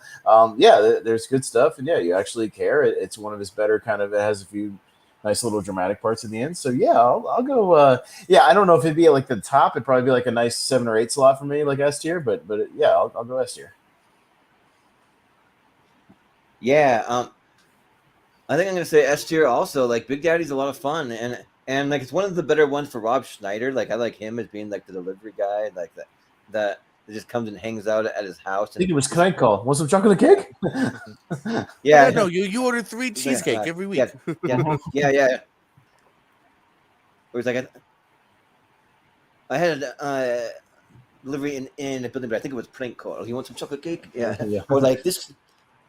Like this Columbo, they think he is stupid, but he's actually very, very smart. And then like just kind of letting the like kid kind of run wild because he doesn't really know what to do. Like he gives him a slingshot, he shoots all the birds like out on the balcony, and then like he's like teaching him how to do the sleeper hold. And then when like Rob Schneider's passed out, he's randomly like tapped on his crotch to see if he's awake or whatever. It's like yeah, just like, and then he lets the kid wear whatever he wants, lets him call him Frankenstein, like all that stuff. So yeah, it's a fun time. Packets of ketchup. Yeah. 30 packets of ketchup. Yeah. So yeah, S tier. Yeah. Show him the thing I taught you. Yeah. That one touched the ground. Oh yeah. Or like when they're peeing, like hey, what's your name? He'll write it on the wall. Mind your business. Yeah. I still say to this day, we're all losing weight. Yeah. Or like Hooters. Just for the court record, where did you work before all this? Hooters. Yeah. Oh, thank you very much. Was like, hey, Corinne, what you got in the bag there? Some chicken wings, some booby tassels. Yeah. But yeah, it'll be S tier. All right. So yeah, we're back to Papa West. So what are you gonna go for now that Brian took your pick? Okay. I got to think. Go ahead and stop right there, Jordan, because I know what I'm going to pick. I just want to shout out somebody real quick. A good friend. I will not reveal their name for safety reasons, but somebody gave me their Netflix information, and not only that, created a profile specifically for me. Thank you. You're the real MVP. I know where my friends are. Screw all you guys. With that being said, the one I'm going to go for, I don't think it's an S tier. So I'm going to go with A because it is a very, very good movie, very good comedy. And it's also a holiday one that talks about the not so celebrated Hanukkah. That should be a lot more celebrated. I'm going to go with 8 Crazy Nights. I will say couple too many poop jokes for me to consider it S tier. But that being said, I do still have a lot of fun with this movie. The technical foul song I think is one of the best songs in the movie. That's a technical foul and possibly a homicide. I have a lot of fun with this. So I'm gonna give it an A. Yeah. At GPO. What do you think? I think me and Papa might he might kick me off of our fun goals after this episode. I haven't visited this one a lot. I remember loving the idea. I mean, Sandler cartoon, sure, here's my money, and just not liking that much. And then upon like a rewatch, still not really getting that into it. I just don't find it that funny. It's a C for me. Yeah. Jacob, what do you think? I don't know what's going on today because I'm just agreeing with Jordan all over the place. I just alternate dimension. I watched it, when it came out. I watched it with my dad because he was a Sandler fan, and he was like, "Hey, let's watch this." And I was like, "All right." So I watched it a couple times actually, and I didn't laugh that much. I wasn't enjoying myself. I was like, "Hey, Dad, can I go to my room yet? I don't want to watch this with you anymore." So I'm not quite as high on it as Jordan is, so that's where I will differ from him. I'll go with D. Yeah. Austin. This is a weird one for me because I haven't seen it since I saw it in the theater in 2002 when I worked at the theater. So I watched it for free. I was semi interested in it. I remember just being kind of bored with it. I thought some of the song sequences were okay. Like the technical foul one you're talking about was probably one of the better ones. Like this is a movie that I think works in like YouTube chunks. Like if you were to watch a scene or one of the songs like on YouTube, you could get some enjoyment out of it. But the movie as a whole, I just don't know if it works. I know it has a following out there. I'm not part of that following. I don't think it's like horrendous or anything. I'd watch it over Ridiculous Six or Hubie Halloween or something like that. So I'll give it a C. Yeah, and so I ended up seeing this movie multiple times because one of my best friends growing up was Jewish, and like they don't have a lot of representation as far as movies go. So like we watched this a few times during the holidays. Because he'd be like, "You want to throw me a bone? Let's watch 8 Crazy Nights." I'm like, "All right, sure." And like it's Adam Sandler. It's kind of fun seeing him play basketball and just run around this kind of winter Christmassy town, kind of or Hanukkah-y, whatever you want to say, But yeah, like I'm not really huge on it either. Like I didn't find it all that funny either. But I mean, I'll go at least a C. Like yeah, I think that it's fine, but it's not really one that I go back to it. So yeah, C. All right. But Brian. Yeah, for me, I'll go with C as well. It's just okay. Too much product placement. I find the character Eldor very annoying. So it's a C for me. I do like songs though. The songs work better in some YouTube chunks. So a C for me. Yeah. Yeah, like maybe if you played some of the songs on like a Spotify list, maybe I'd be okay with that. Just listening to a few of the songs. Yeah, but the movie itself is it's all right. Well, they introduced a new like version of the Hanukkah song. That was kind of cool, But yeah, I think C is probably A, 4 C's and a D. Yeah, it's probably going to be about C tier. Yeah. Yeah. That's fair. But JPO, you're up again. So what do you want to go for? All right, you can stick on just that first row right there. In fact, let's go to the second one, and it's the second teaming of Sandler and Barrymore and 51st Dates. A pseudo kind of follow up because the money and the chemistry from Wedding Singer. I'm gonna say A for me personally. It's a very high A. I'm out of my S tiers personally, but yeah, I thought they kind of a heavy shoe to fill here. Based on Wedding Singer here, but they do a pretty good job here. It's kind of a unique premise of, she forgets something every day. He's a bit of a playboy at the beginning, but he really falls for her over some waffles and breakfast one day. And, a lot of heart to it too, even at the end where he's angry on the ship and he kind of remembers like, wait, she kind of did remember me. She's singing the songs. I did make an impact here. And so, yeah, I just thought, again, another one that kind of was able to walk both levels here, and it has its humor. Sean Astin, Dan Aykroyd, another decent Schneider co-starring role here. So I think a solid A for me. 51st Dates.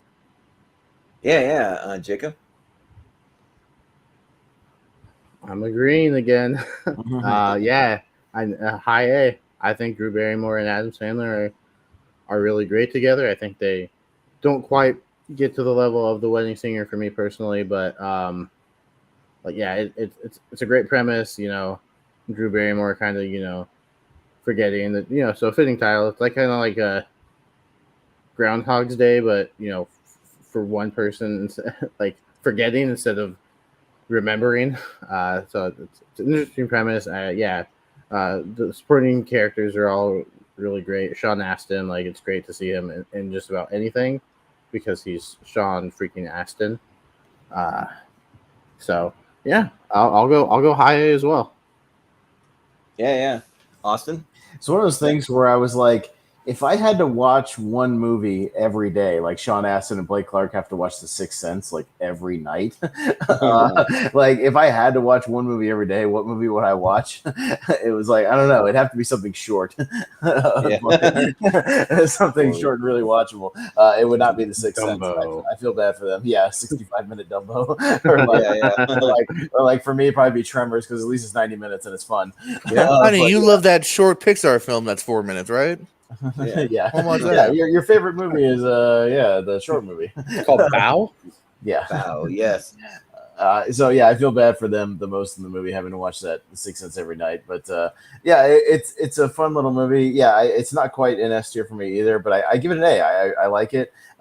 It's casually kind of rewatchable. You know, Sandler, you know, is charming when he's trying to figure out all the different schemes to kind of go out with her.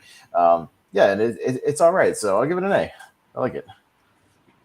Yeah. I think that I will give it an S, just because like I have the connection with my ex-wife, like years and years ago when we were dating back in high school. This was the very last movie that we saw in theaters, and then it was after high school, but just slightly, but we saw 51st Dates, and like our song back in the day was I'll Be Missing You, and they do like a version of it at the end, like in the end credits, and so when we finally got in contact 10 years later, one of the first things that we did is we went and watched 51st Dates, so I kind of have that little bit of nostalgia there, and the movie has a lot of heart. It's funny, like I just like seeing Rob Schneider as the guy that gets the crap beat out of him over and over again. Like that's fun. Or like singing the like Forgetful Lucy song, and like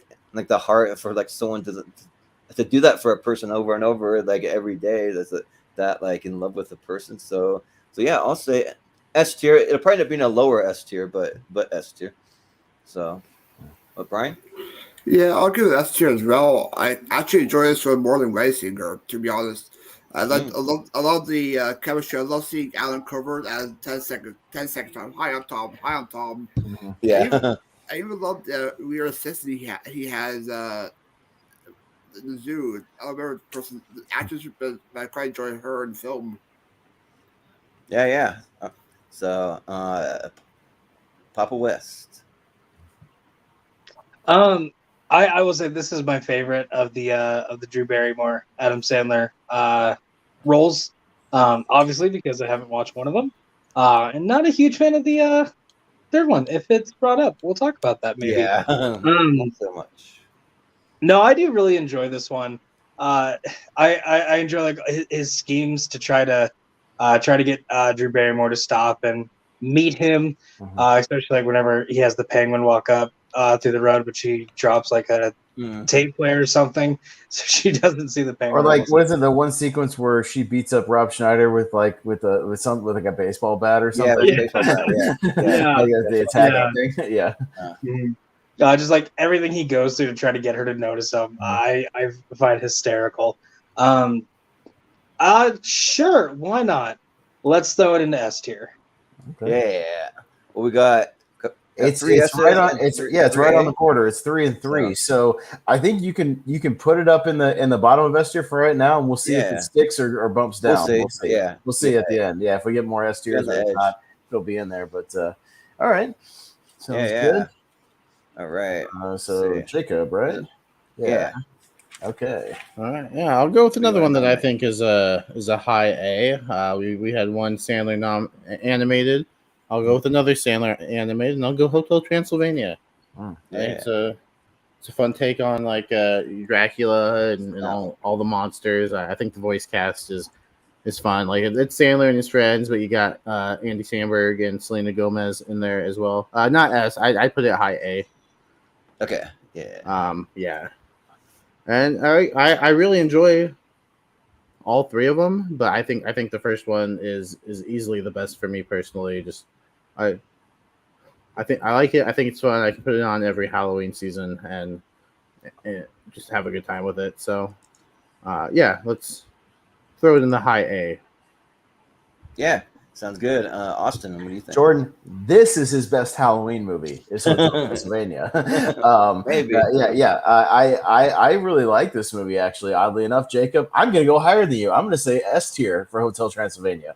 I think this movie is a lot of fun. If I can like it, come on. and I don't love like a lot of modern animated movies, but I do dig how there's a lot of nods to like old Universal monsters and stuff, and I actually think I kind of like the inflection that Sandler's doing with the Dracula stuff. Like, it's a decent interpretation. I think Selena Gomez is actually pretty good as Maeve, and yeah, I like all the little cameos that pop up. I like some of the creature designs, and yeah, I just love the setting. Like, this is one that if I was, and yeah, the series is kind of hit or miss. Like, I don't love all of them, but I think this original one is a lot of fun, and I think it's his best animated output he's ever done for me personally. So because of that, I'm going to give it S tier.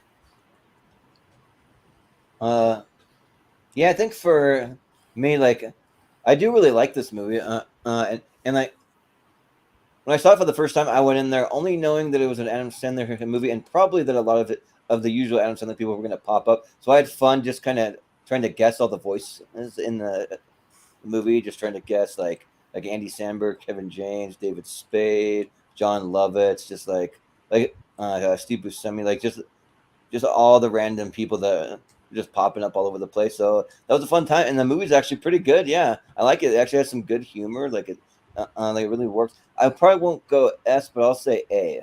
Yeah, I think A is a good spot for me. So, Brian?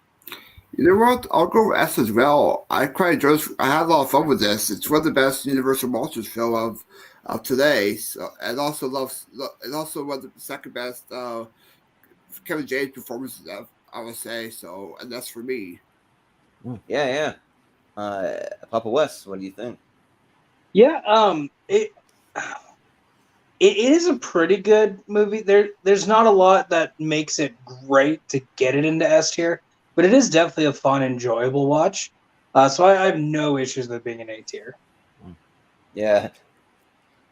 But Malcolm in the comment section, he's like surprised by you, Austin, I guess. The voting S tier. Well, it depends on the animated films. I'm not saying Frozen 2 is S tier. Shocked. Yeah, right. Yeah. But Joe, are you there? I don't know if he is, but what's that? He said S tier. He said S tier? No, I don't know what he said. Weird. Yeah. He said he has not watched it yet. Yeah. We'll come back to him and give it and give him his vote when he comes back. So yeah, me too. But Jacob. Wow, way to just slow things down, JPO. Yeah. You were the one that nominated it, right? So that's I still think a high A. Okay. Yeah. Okay. Yeah. We'll see where it ends up when Jordan comes back. We'll let him vote. But he said he was out of his S's, so he'll probably go A or B or something like that. Yeah. But we'll see. Yeah. We'll keep track of the votes and we'll come back. We'll come back to it. But all right, Austin. So scroll down. I got to see what we got left on here.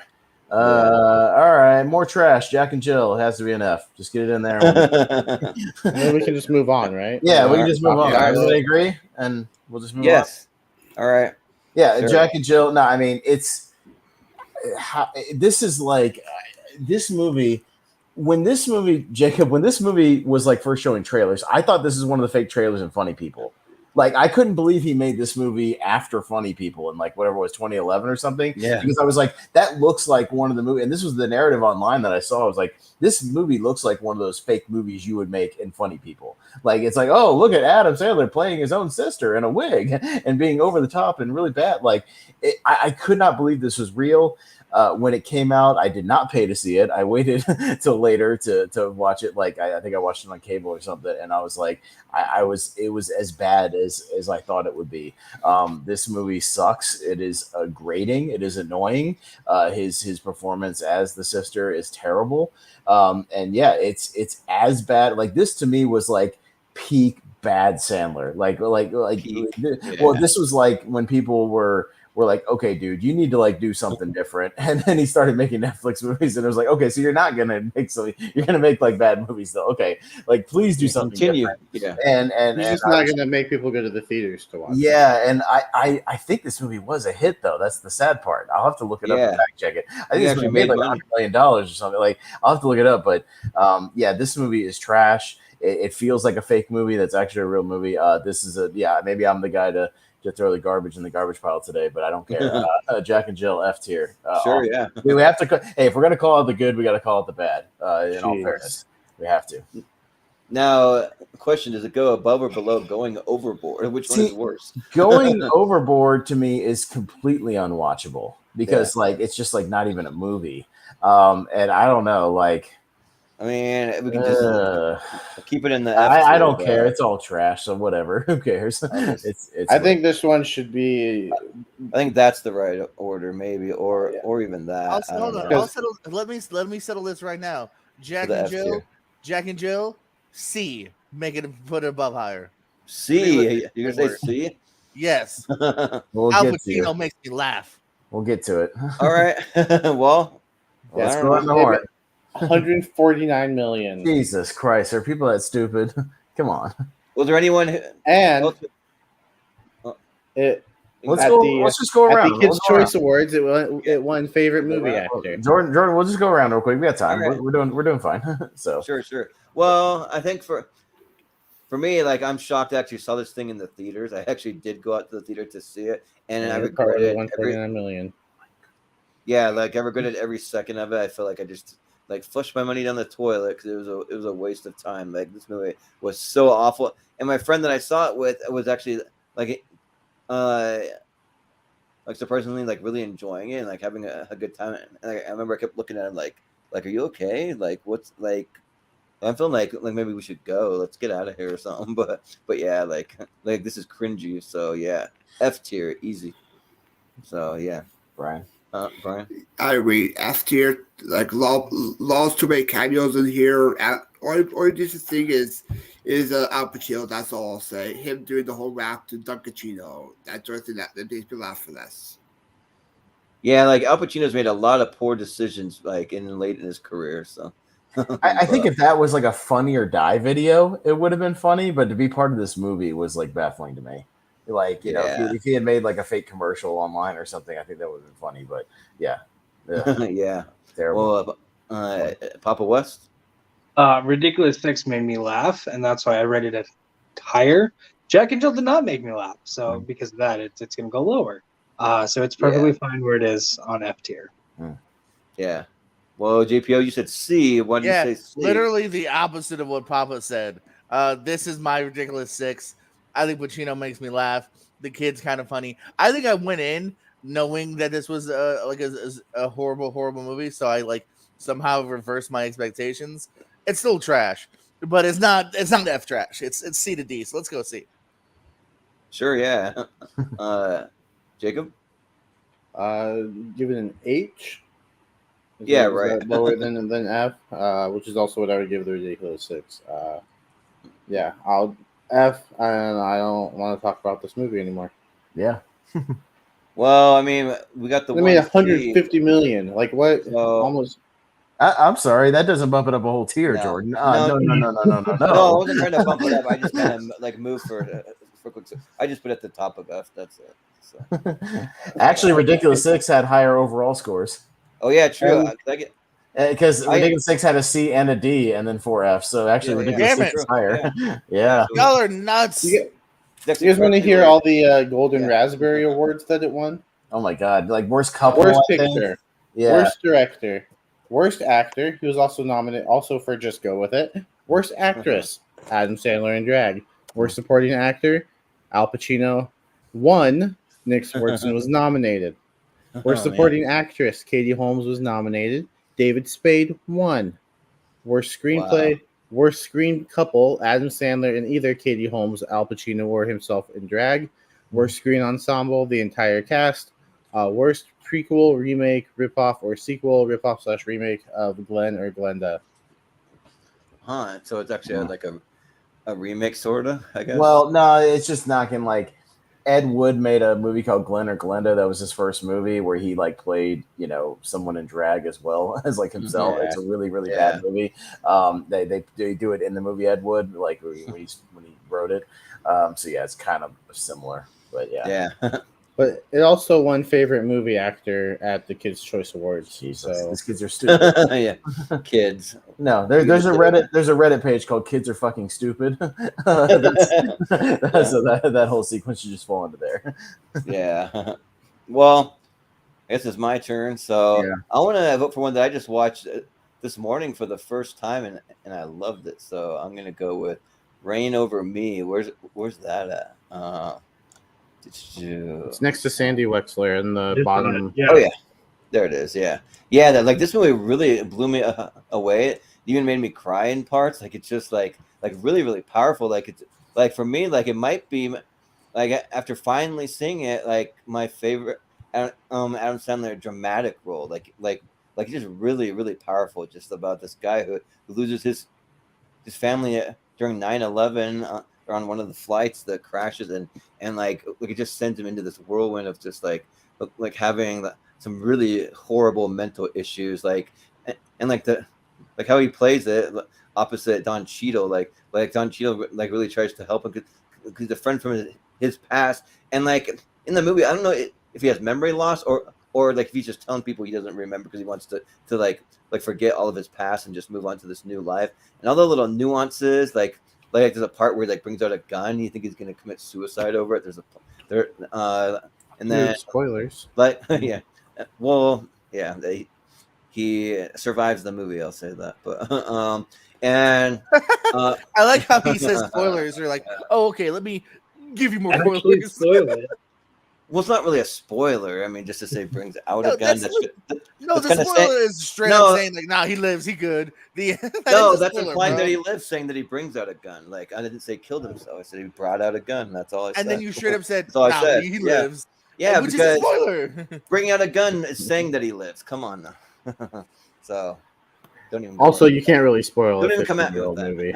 So yeah, but I'm not mad at him. I'm just saying, don't say you didn't spoil it. You did spoil it. That's a big deal. Well, I didn't, but it's all right.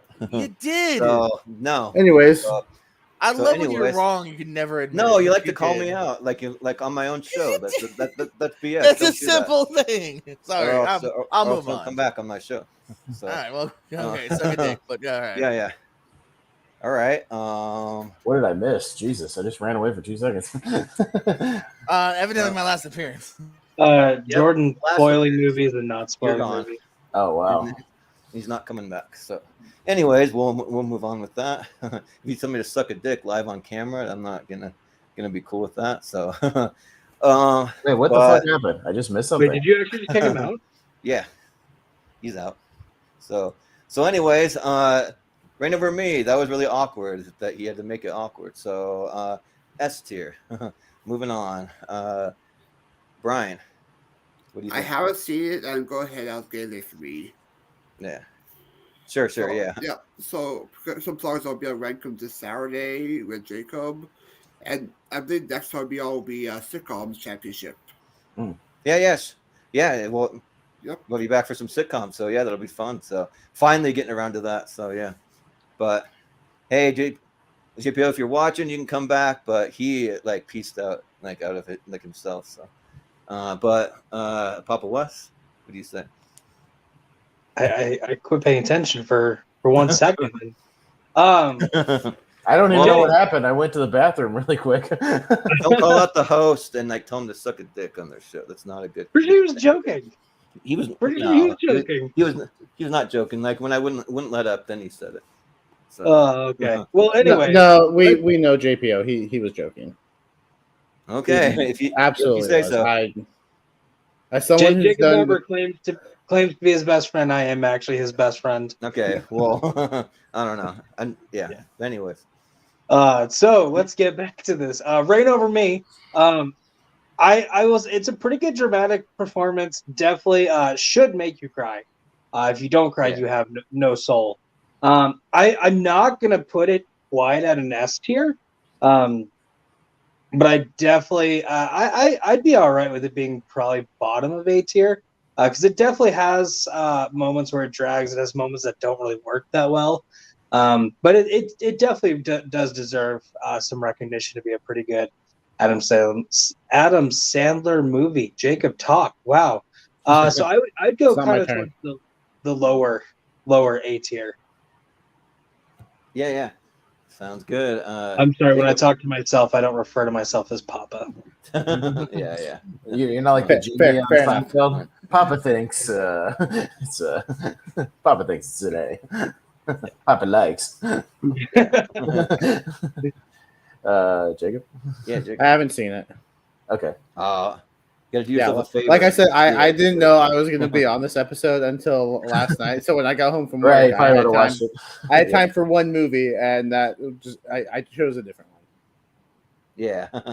Well, Austin? Yeah, I didn't get a chance to rewatch a lot. Because I watched like Hustle. You know, I wanted to see something I hadn't seen, so like I watched Hustle, and that was like the one I got to. I've seen this movie. I saw it in the theaters. I just haven't seen it since then. I remember really liking it. And again, I was enjoying sort of these. Every couple of years, Sandler would do these dramatic things because it had been a while since another movie that'll probably come up. It has to come up before the show, I'm sure. But yeah, like.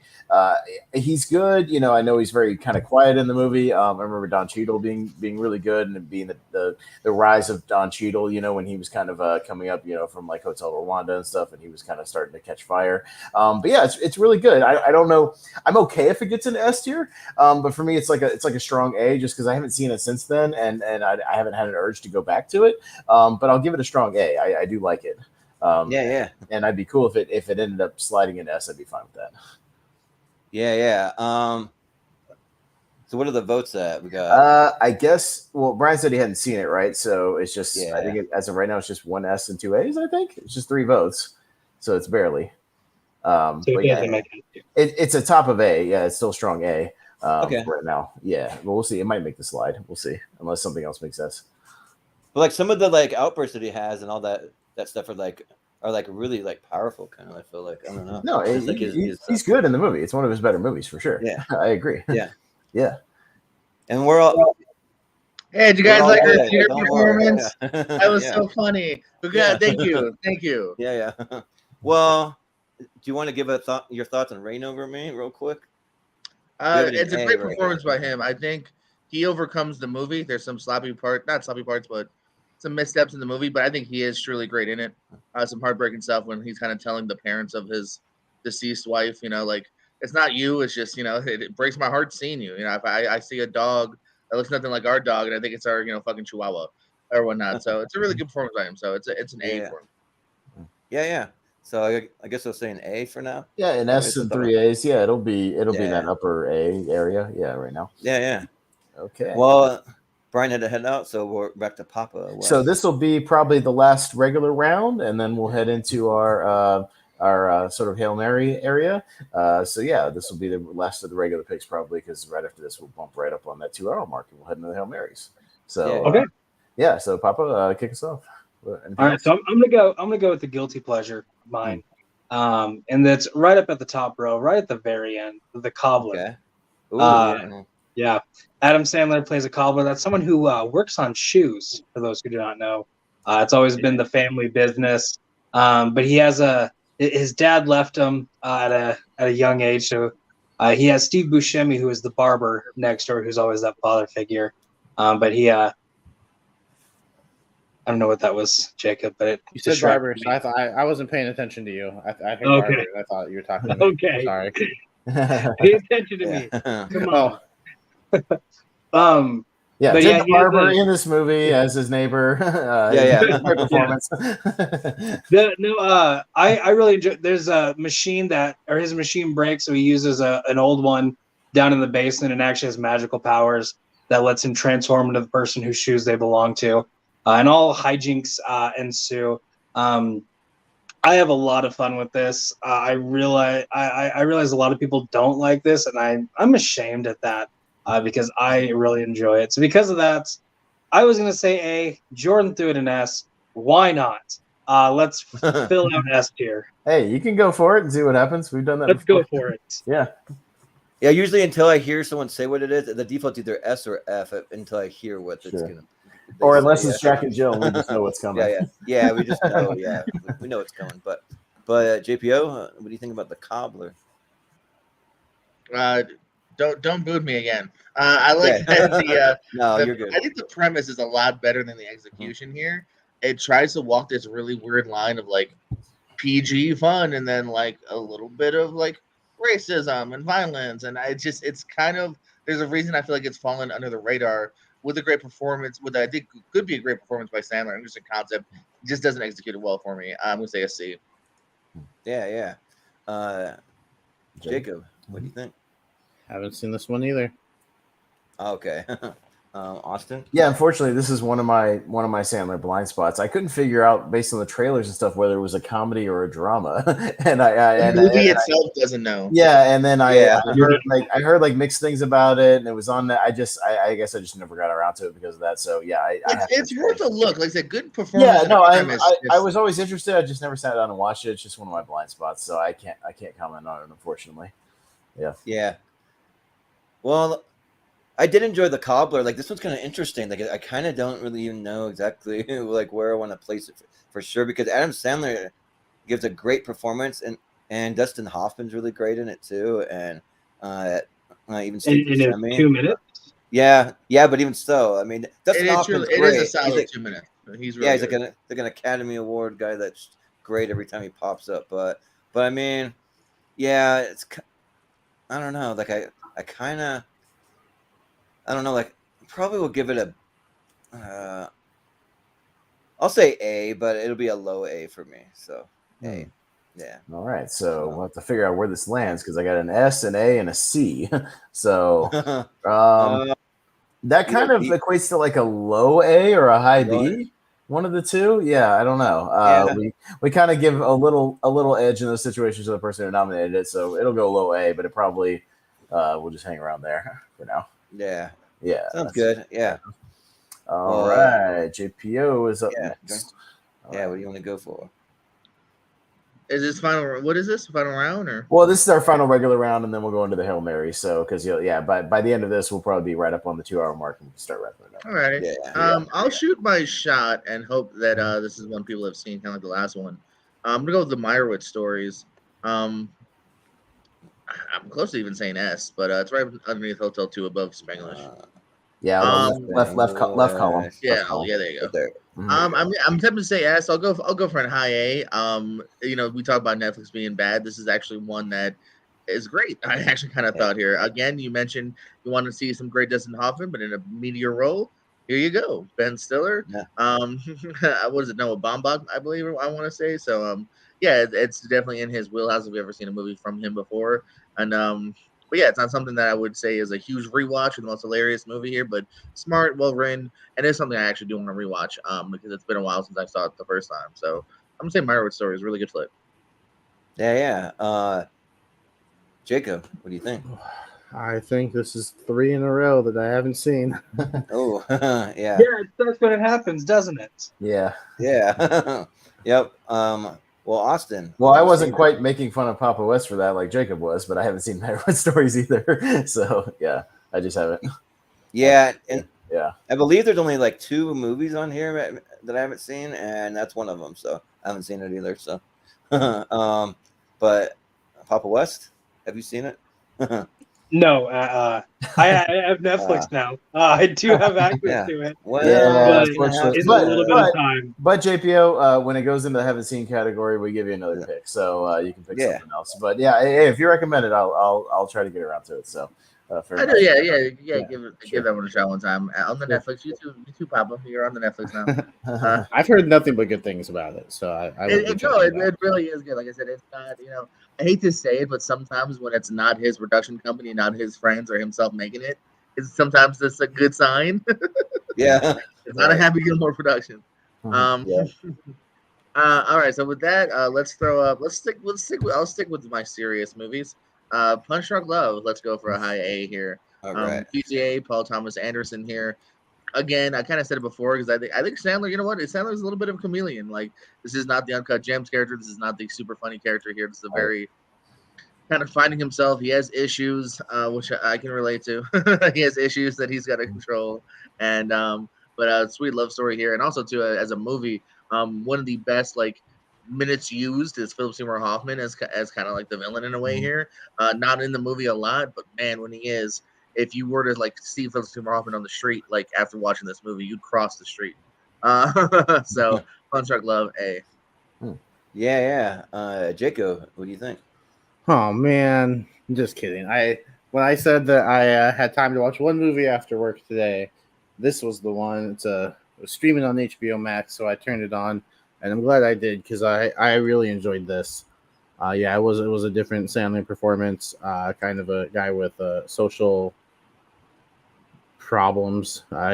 He's got like social anxiety. Yeah, like he doesn't like to talk to people. He's an introvert. Yeah, super introvert. Yeah, totally. Yeah, and just kind of seeing his growth throughout the movie, and it's a quick 90 minutes. Like it goes by. Like it's not a long movie. I will absolutely agree about Philip Seymour Hoffman. I think he steals the like two scenes that he's in. He's really great. Fantastic Adam Sandler performance. So I'm just going off my initial reaction to the movie because I did just see it like 4 hours ago. And my initial thought was like, yeah, I could see that being an S or A, and I'm leaning towards A right now. Yeah. Sounds good, Austin. Yeah, it's funny. If we were ranking these movies overall, I'd probably go A. But again, if we're specifying it to Adam Sandler, I do think it's one of his best dramatic roles, and I do think it's one of the best roles he ever does. I think he's really great with the social awkwardness. I think there's some really good scenes, like when he's hanging out with his family, like at that birthday party in the early part, and they're just like crapping on him, like subtly, like it's all this passive aggressive stuff, and he's just he doesn't want to be there. He's really good. He's almost kind of on the spectrum, a little bit in this movie. Like he's a little bit ahead of his time in that. I think it's one of his best performances and one of the better PTA movies. Like I said, it's 90 minutes, which is unusual for a Paul Thomas Anderson movie because all of his other ones are like 2.5, 3 hours. So you know what? I'm going to push this one up into S. I think it's just because his performance is so good, and I think it's one of the highlights of his career. So I'm going to say it'd be like a low S for me, but I'll say S. Yeah. So normally I'm not a big PTA fan. I hated Inherent Vice or even things like the Phantom Thread. I thought was a little slow. I still shut up Daniel Day-Lewis in it, or like The Master or like some of those. I mean, but this one you got to see Boogie Nights. You still haven't seen Boogie Nights. Is awesome. Boogie Nights is great. So much fun. Yeah, I haven't seen Boogie Nights or There Will Be Blood, so maybe two of his best. Those are two of his best. Yeah, but it's still really, really good. The thing is, though, I think Reign Over Me is better, so it's just hard for me to put it above that. If I'm comparing the dramatic roles, I just think that Adam Sandler's great in it. I just think that the way it's written doesn't quite get it to S tier for me, but it's still really good. So I'll say A. All right. So, Papa. So this is a very weird episode because JPO and Jacob are agreeing, and me and JPO are disagreeing. I don't know what's going on because Punch Drunk Love is not an A tier movie. It's an S tier movie. What are you doing, JPO? There you go. This was one of the ones that I had for my Hail Marys. Thank you for taking it off of there. Something about this movie made me really want to buy a bunch of chocolate pudding, hoping to get to Hawaii. I don't know why. That's what he does. And healthy choice pudding, I don't think exists anymore. Yeah, it doesn't. Yeah, so it's kind of dated. But yeah, because I work at a grocery store, I haven't seen healthy choice pudding in ages. Yeah, so, yeah. We have Philip Seymour Hoffman. Great job as the bad guy. He's a bad person. But yeah, I believe he owns a mattress store and then has a phone sex hotline in the back. I was reaching for my credit card so I could talk to Georgia also. No, this is definitely an S tier movie. Okay. Yeah. So we got 2 S's and 3 A's, so it'll be right where it's at, kind of near top of A right now. So yeah, and we'll see if it's probably a big candidate for honorable mentions right now could get the bump up into the top 10. We don't know. Yeah. We've only got It could, 7 in the S tier right now, so we'll see. Yeah. So All right. So JPO on his mulligan gets one pretty high. All right. Yeah. All right. We'll go to Jacob Barber. Yeah, I'll go with one that I have some enjoyment with, but I understand I like it a lot more than most people. I think Pixels is a very fine B tier movie. Okay. I have fun with it. I love the video game aspect of it. I do think it's a little weird. Kevin James is the president of the United States. However, if that was taken out, I think the movie would be great. With that, like I think it's good, and I have fun with it. It's one that I can turn on, turn my brain off, and just have a good time with. I think it's a solid B tier movie. Yeah, Austin, what do you think? Yeah, it's weird. I don't hate this movie either. I don't think it's like amazing. But like I remember seeing it and I liked a lot of the setups and some of the sequences. I think that sequence where they're in the minis, like doing the Pac-Man stuff, like on there is really fun. I kind of like them figuring out like the centipede stuff, like with the lasers and things. Yeah, the Kevin James thing as the president is just weird. Why can't he just be? Well, yeah, Malcolm. It's Malcolm, you hate Happy Gilmore, so whatever, get out of here. Yeah, that's weird. And Billy Madison. So, it's like, I think the Kevin James the president thing is weird. I think I would like it more if he was just part of the gang that like played the video games and like have Brian Cox is in that movie. Just make him the president. Like that would make much more sense. Like I could buy Brian Cox as the president. But he's a stoic, gravitas guy. I could buy that. But yeah, I don't hate this movie. I think it's all right. It's not the most hilarious movie, but I think Peter Dinklage is really funny in this movie. He's a lot of fun to watch. He's kind of doing a Billy Mitchell thing with like the mullet a little bit from the King of Kong. But yeah, I don't hate this movie either. I'd go for a solid. That B tier is really lonely right now. I think it's a good place for it. So yeah. Yeah, like I'm like trying to think of like who out of Adam Sandler's like regular crew could like play the president. I think maybe like I forget the actor's name, but it's the guy that played Sean Hunter's dad on Boy Meets World. Maybe that guy could do it. Maybe I don't know. Clark? Yeah, maybe. I mean, I don't know. Yeah, but I mean, to me, like, Brian Cox is like the general guy. Like, just make him the president. I think that would make more sense, and then have Kevin James just be one of the gang. That's like doing the game stuff, and I'd buy that. That's totally fine. Yeah. And somewhere I have a Pixel shirt floating around because I worked at a theater and they handed out shirts for that one. But I didn't really like Pixels. Like I did like the like graphics in it. I think like if you're gonna do a live action video game adaptation of like Pac-Man and Space Invaders and Cubert and all that stuff, like they nailed all the graphics. I think that part was like really cool, and like the Mini Cooper thing, like you said, Austin, that. Like all of that's fun stuff, but I think that the dialogue's absolutely atrocious in this. I just think like if you go back and listen to it, I don't ever laugh like almost even once in this movie. I just think it's just all over the place. The writing's kind of off, and so I mean, like I'll be generous and say C. I want to say D almost, but I'll say C, and that's being generous. So C. No problem. So Papa West. Jacob, I was about ready to unfriend you because I was afraid you're about to say Pixels is an S tier movie, and I'm like, can't do it. Then you said B, and I'm like, that's exactly where it belongs. It's fun. I also love Peter Dinklage. See, guys, the reason Kevin James is the president is because they're like, hey, aliens are attacking in video game form. Well, hey, my best friend happens to be a video game player. So let's get him to help us. If it was Brian Cox, why would he pick the guy who finished second in a weird Donkey Kong tournament, Save the World? So it makes sense to have Kevin James the president. For me, it's Josh Gad that I cannot stand in this movie. Yeah, this movie. Yeah, he's bad. I think if you replace Kevin James in the Josh Gad part, I would be okay with it, like a little more. Yeah. If you just slid into that part and have somebody else be the president.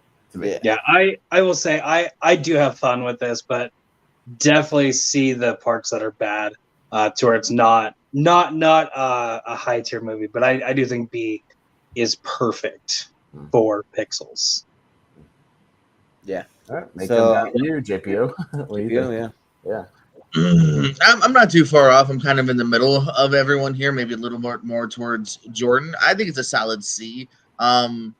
yeah, it has its moments. You know what I mean, as far as the video game aspect of it, and I'm never necessarily bored, but I also don't think not a lot of the humor necessarily lands when that's not happening.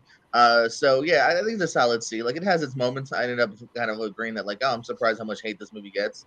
There's definitely way worse to hate on in his filmography, so I'd say C. Yeah. Well, what are the votes? Mostly So we C's, have right? no 3 B's and 2 C's. So I think Okay. it'll Three just Bs. Okay. slip over into the B's and stay in there. All right. Yeah. Yeah, just Then we'll barely. Gotta have something leave it right representing there. the B too. Yeah, sure. Yeah. You got one movie in there. Yep. Sounds good. Well, Austin. So you're yeah, up, I guess I'll go for one of my guilty pleasures, a movie that I've seen way too many times, and I'm probably a bigger fan of than anybody else. I really like You Don't Mess with the Sohan. Yeah. I think it's really silly and goofy and a ton of fun. There's just a lot of nonsense. Like, it's not S tier. I'll put it in A just because, like, I think it's an A guilty pleasure for me. But like, I just think he's having a lot of fun with this, like, as the the super tough Israeli commando guy who just wants to cut hair, and I think there's some great kind of side performances. Nick Swartzen's actually funny in this movie as as like the little the little Jufro kid with the mom from My Big Fat Greek Wedding. Like, they're fun. I like some of the montages with the Pump Up the Jam when he's just banging all the old ladies in the hair salon. I think it's kind of funny. Yeah. I think John Turturro as the Phantom is hilariously absurd. He's like standing upside down on the ceiling at one point and just runs across the ceiling because these guys can just do impossible things that make no sense, but they're just impervious to pain. Like, I just like a lot of this movie. I know it's a little too long and it does get very weird at times, but I don't know. It's a guilty pleasure for me. I like it. Wherever it ends up, I'm fine with it because I never thought it'd make like S tier or anything, but I like it. I'll give it an A. Yeah.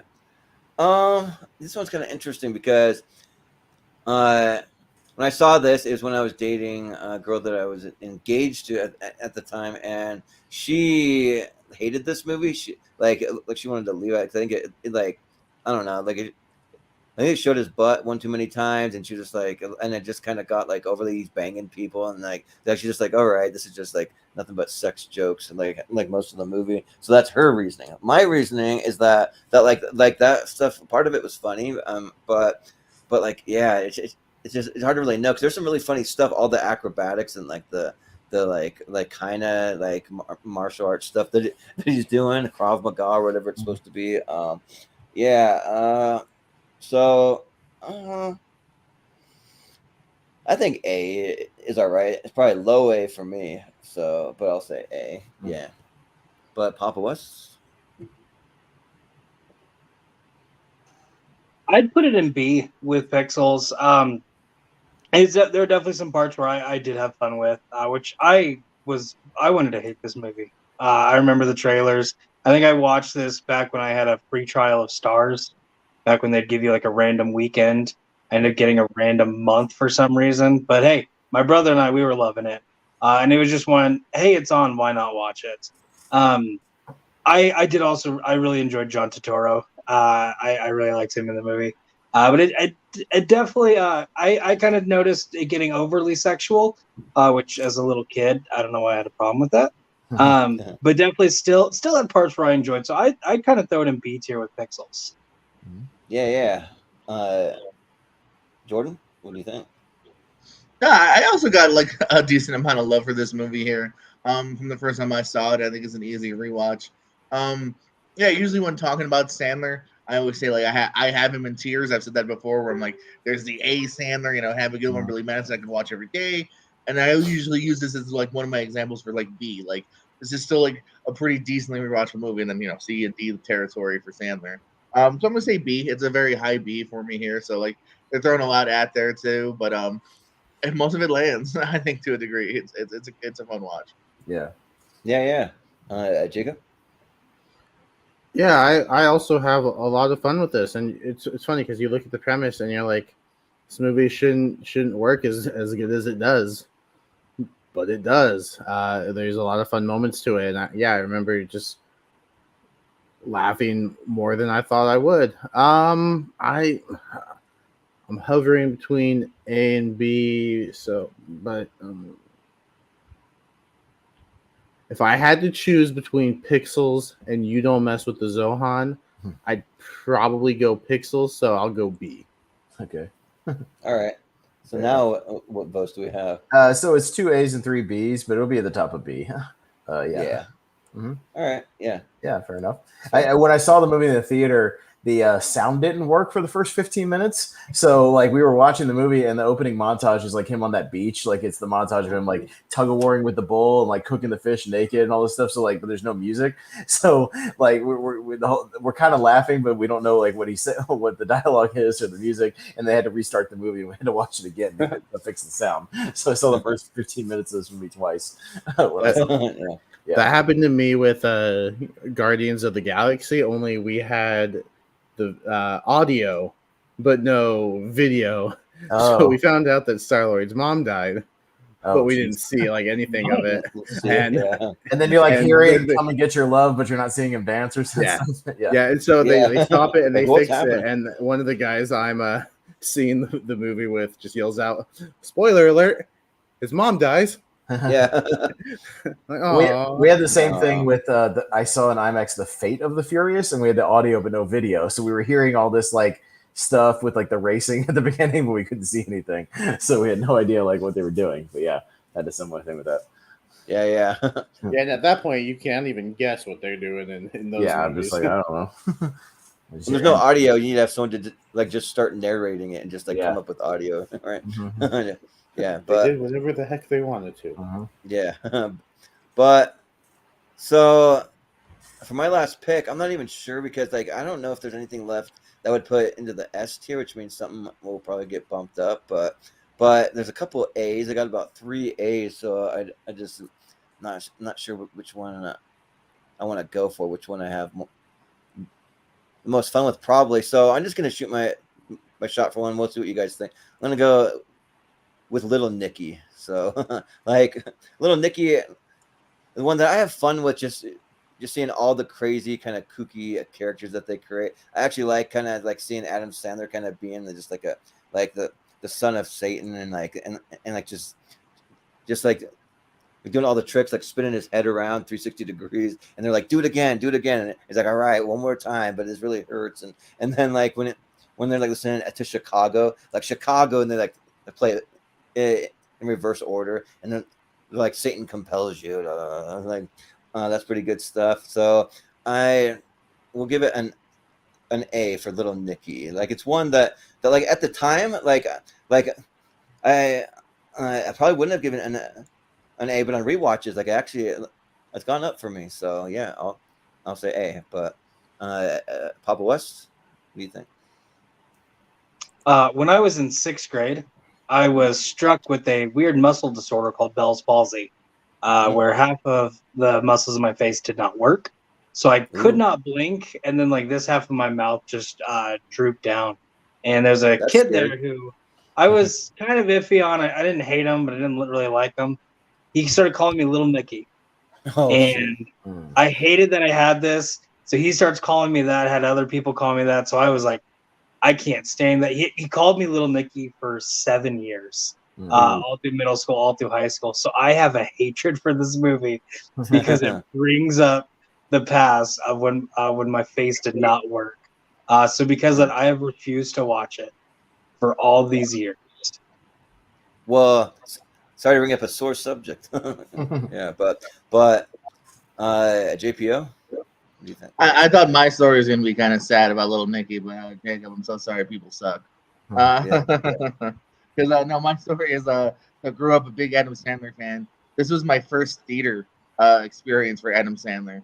Everything else was always VHS, TV later on, and I remember being so excited and just being a little disappointed. That being said, I like the movie, and I think I've grown to like it more. I just think I was putting it next to like my Happy Gilmore, Billy Madison, Big Daddy High. That I was like, what happened? No, you were supposed to be better. But there's charm to be had here. It's a voice. It's what this and Hubie. Like sometimes you fix voices that kind of bug me too. After a while, I just kind of like, just fucking talk normal. But this fun stuff. I love him, the dog. You mentioned before, playing stuff backwards. I love his two friends that pop up in a lot of his movies. How they end up in hell, but that's where they want to be.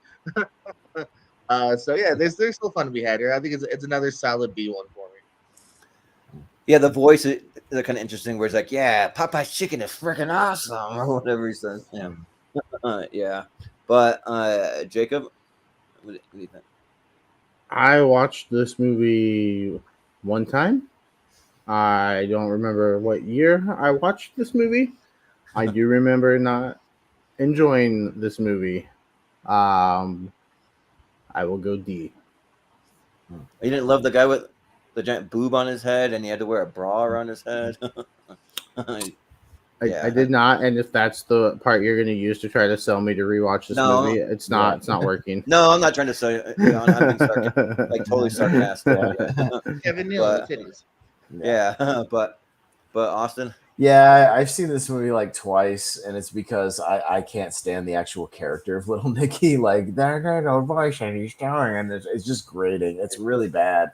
I can't stand this. I like the side characters. I like Harvey Keitel, in there, and like seeing like Rodney Dangerfield, a couple people pop up. Like, I do enjoy a lot of the side characters and performances, but this is not one I go back to a lot. I know there's some people who like swear by this movie. I'm not one of them. I'd watch it over a couple of the other ones, so I'll be generous and give it a C, but yeah, it's not going to make it any higher for that. Yeah, like when I picked this one, I was kind of scraping the bottom of the barrel. Yeah. So it's like I go, but so what are the votes at? It's all across the board. We got A, B, C, D. so yeah, I mean, bottom of B, top of C, somewhere in there. Yeah, I don't know. Somewhere in there. We'll put it there for now. Sure. Yeah, that's fine. Oh, no. All right, so I believe that's all the regular rounds. Right. We'll move into our. We'll see if there's anything from the Hail Mary that makes it in there. This could be a very short Hail Mary round, which I'm fine with. But basically, what we'll do is we'll go around, and if there's anything you guys want to shout out for, we just shoot for the top ones, S or A tier. For the Hail Mary round, you can name whatever you like. I would be looking for any of the movies that get a crossover shout out. So even if somebody says movie A, just say that as well, so I can get the crossover, and we'll go back and vote on them. So anything from that list, yeah, and we're down to enough movies to where Jordan could just leave the screen right there, and we can actually see it. Yeah, so leave it there. Yeah, we'll just leave it there so you can check it out. But I'll go around the horn. Papa, if you're ready or not ready, we can come right around to you, or whoever is ready, we can go first. Whatever it is, I'll write them all down, and we'll see where we go from there. So, as I am ready. You're ready, sir? All right, I'm ready to write, so hit me. Okay. So I have 4, so not a lot. I have The Longest Yard. Okay. I have Click. All right. I have Mr. Deeds. Okay. And then I have The Do-Over. Do-Over. Okay. I've got them all. All right. JPO, any ones you want to shout out for either S or A?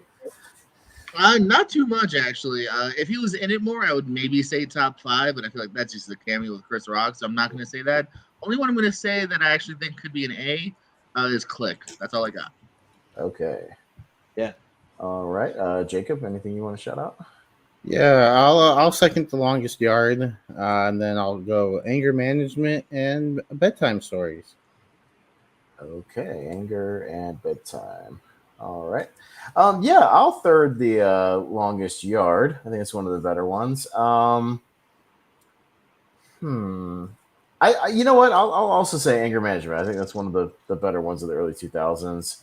And looking at the list, I think I'm good. I think that's it. So not too much left. Yeah. Yeah, I don't really have too many either, but I'll second or third Click. And then I'll also shout out Dirty Work, even though he's only in there for like a quick bit. It's Satan, almost like a little Nicky character, sort of. And then I'll second the Do-Over. And let's see if there's anything else.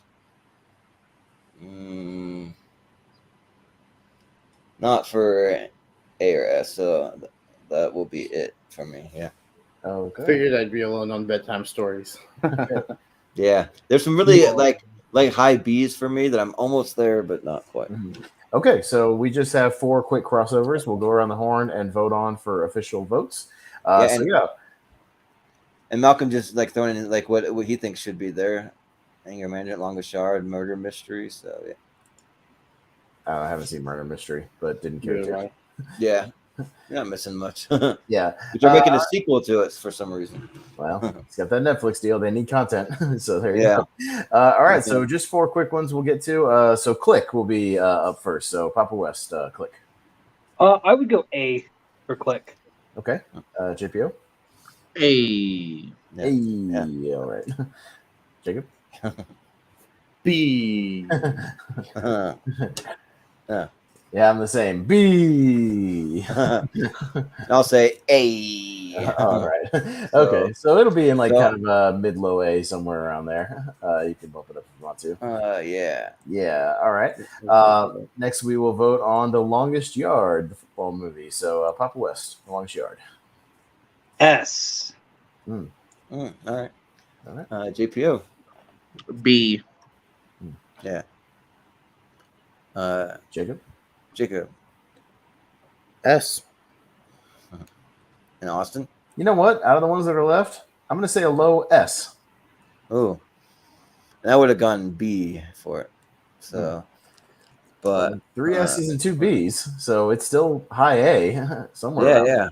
There's a lot of S's. High A, like it maybe it could be honorable mention category territory. We'll see. It might end up even maybe higher than 51st Dates, maybe, because that one's like toeing the line. I don't know. We'll see. We'll sort it out when I look at the votes. I'll look back at everything. All right. We had 2 votes for the do-over, so we'll say the do-over. Papa. A. Yeah. JPO? I'm not doing this to missway the votes. I truly feel this way. D. Oh, okay. Jacob. Haven't seen it. Austin. Haven't seen it. And I would have said A.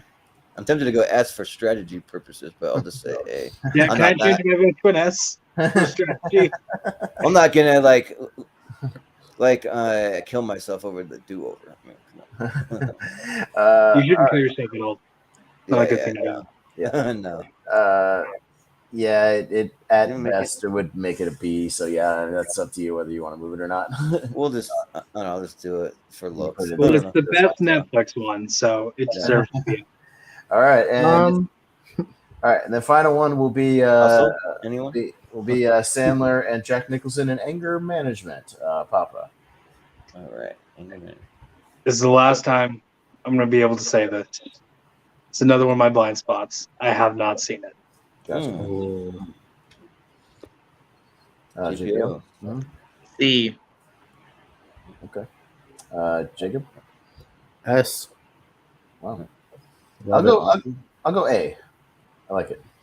And Goose Fraba, it gets a B for me. Okay, so that one's kind of all over the place. S, A, B, C. So maybe low A, maybe like bottom of A, something like that.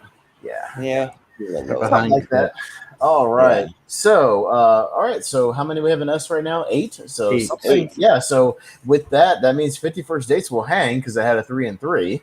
So we'll hang in the S tier, and we need to bump actually 2 from the A tier. Didn't Hotel Transylvania get the same? Hotel Transylvania had 2 and 3, so 2 S's, 3 A's. Okay. So yeah, I'm looking at those top ones. Rain Over Me had 1 S and 3 A, so Hotel's above it at right now. Punch Drunk Love also had 2 S's and 3 A's, so that's in contention. And then The Longest Yard had 3 S's but 2 B's, so it's kind of right there. So so I think it's in contention of those 4 right there as far as which get the bump. So we may just go around and vote and see which 2 get the most votes. So we may say out of those 4, the top of A right now, Punch Drunk Love, Hotel Transylvania, Longest Yard, and Rain Over Me. Maybe have a go around and everybody vote for 2 movies. You feel if you had to vote for 2 for S tier out of those 4, what you would do, and I will tally the votes and see which get the most votes. So let me set up a little thing here and just make sure I can tally the votes. Then we just have to vote on one more honorable mention. And then we'll vote on the honorable mentions. So, but 2 are going to get the bump here from the A tier. So, Papa West, which 2 out of those would you vote for S tier? The 2 that I gave an F. Punch Drunk Love and The Longest Yard. Okay, fair enough. JPO, what would you vote for? Hey, now we agree, Papa. Punch Drunk Love and The Longest Yard. Okay. All right, Jacob? I'd go Hotel Transylvania and The Longest Yard. I'd go Punch Drunk Love and Hotel Transylvania. And I think I would probably go Rain Over Me, and I don't know. It's a toss-up between those three, so Punch Drunk Love, sure. Okay, so Punch Drunk Love will make it with four votes, Okay. so that will get the bump. And then the next one with 3 votes, Longest Yard. So Longest Yard will come on to number 10. Longest Yard, all right. All right, we'll scoot up in there. So Hotel Transylvania did have votes in there as well as Rain Over Me. So I think those two are shoo-ins for honorable mention. We can vote on which of the other 5 in that A tier can get the other third honorable mention spot. Yeah. I just want to say that. So we can vote on that if you guys want to. So we'll go around and which of those other 5 below Rain Over Me get that third spot. Papa West, what would you nominate? I'm assuming Click, but I'll confirm it. Don't assume it makes a you-know-what out of you. I'm going to go with The Cobbler. The Cobbler, okay. Oh, okay. Sounds good. JPO. Say that again. JP. All right, Airheads. Airheads? Okay. Jacob, which of those 5? I'd go Funny People. Okay. Awesome. Out of those, I think I'd go Funny People. And I think, just to make it even, because I split between 2, I'll go Airheads. Oh, okay. So we actually have a tie between Airheads and Funny People. Can I switch my vote to Airheads? So it might be whoever didn't vote for either one of those 2 to bring that was the tie. Which was Papa, and he went Airheads. Papa, Airheads or Funny People? Airheads? Airheads. Yeah. Okay, Right. so Airheads will take that spot right where Airheads. it's at. All right. So, okay. All right. So Right. now we work our way backwards. We have our 3 honorable mentions. We have the couple that kind of scooted on the S. So because of that, those 3, 50 First Days, Punch Drunk, and Longest Yard will probably stay roughly where they're at right there, unless there's any super objections, because those kind of just scooted into the S tier. So I'll go back and look at our votes, see which ones had sweeps, and we will kind of have to vote for those. So of the clean sweeps, we had a Wedding Singer had 5 S's for a clean sweep. So that's in contention. Oh, clean sweep? Okay. Yeah. Happy Gilmore had 6 in contention so that's in contention as well. Wait, Happy Gilmore had a clean sweep? Is it? Happy Gilmore had a 6 clean sweep. Okay. Uncut Gems had a 6 clean sweep as well. So that'll be up there in contention. And then oddly enough, Big Daddy had 6 S's with a clean sweep.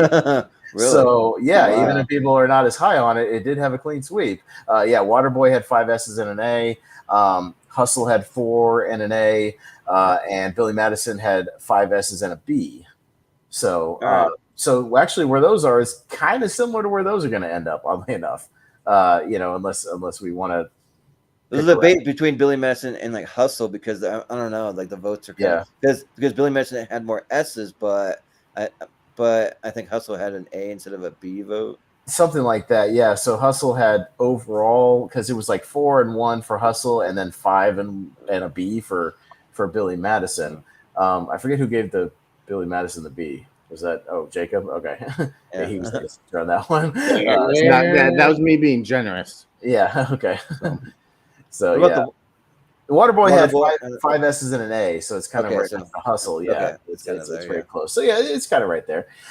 So I think what we'll do is, we're gonna have to break these this clean sweep tie. So I don't know how to break this down. I guess we just vote for what we think is number 1, and then we'll go from there. So all right, we'll go around and vote for whatever you think is number 1 out of those 4. Papa West, what would you vote for? Happy Gilmore. Okay. Jordan. Wedding Singer. Okay. Jacob. Uncut Gems. I'm going to go Happy Gilmore. And I am also going to go Happy Gilmore. Oh, Happy Gilmore 3. So it goes up there. Not surprised. Yeah. But Uncut Gems would have been my number 2. Well, but Uncut Gems and the Wedding Singer each had votes. So now we will vote for what's number 2, Wedding Singer or Uncut Gems. And we'll go around the horn. So Papa, out of Uncut Gems and Wedding Singer, what makes number 2? This one is tough. Yeah. So I really love this dynamic right now of Uncut Gems being second, because it looks like he's crying while looking at Happy Gilmore. He's looking up at like the glory Happy Gilmore. Yeah. So why would we change that? Madison's. Or And no, then Billy he looks Madison- like he just got punched by Happy Gilmore in a fight.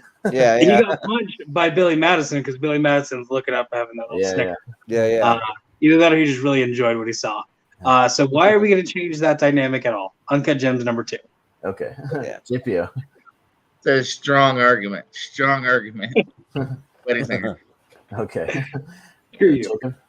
Strong argument. Uncut Gems. I'm gonna go with his best dramatic performance, Uncut Gems. Yeah. And when I'm like really split, this is like one of the hardest ones for me. I gotta like find the little details that would bump it up. Kevin Garnett is in Uncut Gems, so Uncut Gems. All right. So it's Uncut Gems will make it number 2, but Wedding Singer will still be number 3 because he had the original clean sweep, and Big Daddy originally had a sweep, so it's gonna be there. That's based on the votes. Yeah, right. So yeah, I mean, unless we want to vote on like Waterboy, Billy Madison, Hustle kind of a situation to see if something gets bumped. I don't know. I'm fine with the order it's in. I'm okay with the order it's in, but that's up to y'all. I don't know. I would bump Billy Madison up. Personally, I would bump it up, but that's just me. But I also agree with that. I would bump Billy Madison at least over Hustle, to me personally. Yeah, like I think that's kind of fair. I mean, I would move Waterboy down to the end. Yeah, I mean, I would it too. still doesn't ruin the picture, so I'm not upset. I think Waterboy had higher votes by just a slight hair, right? Waterboy had overall higher votes, so it kind of has to be, unfortunately. Yeah, it actually did because Billy Madison had the B. So it actually vote. This should make Jacob mad. So I mean, Hustle didn't have any B's, but whatever. Yeah. But it didn't have as many S votes. Yeah. But you were the lone B vote on that. Everybody else, if we put it to a vote, would vote for Billy Madison, I think. So I think it would be academic. At this point. Just be thankful I didn't give it what I wanted to give it. Yeah. You're welcome. All right. But I think that's probably going to be our list right there. So I think that'll pretty much do it for now. Should I break it down and let's wrap it up? I think I'm more glad that Funny People was in contention for an honorable mention than Hustle. What made the top 10. Right, yeah. And I think like the surprise of the night for me is actually Airheads making it. That's a surprise for me. Yeah, definitely.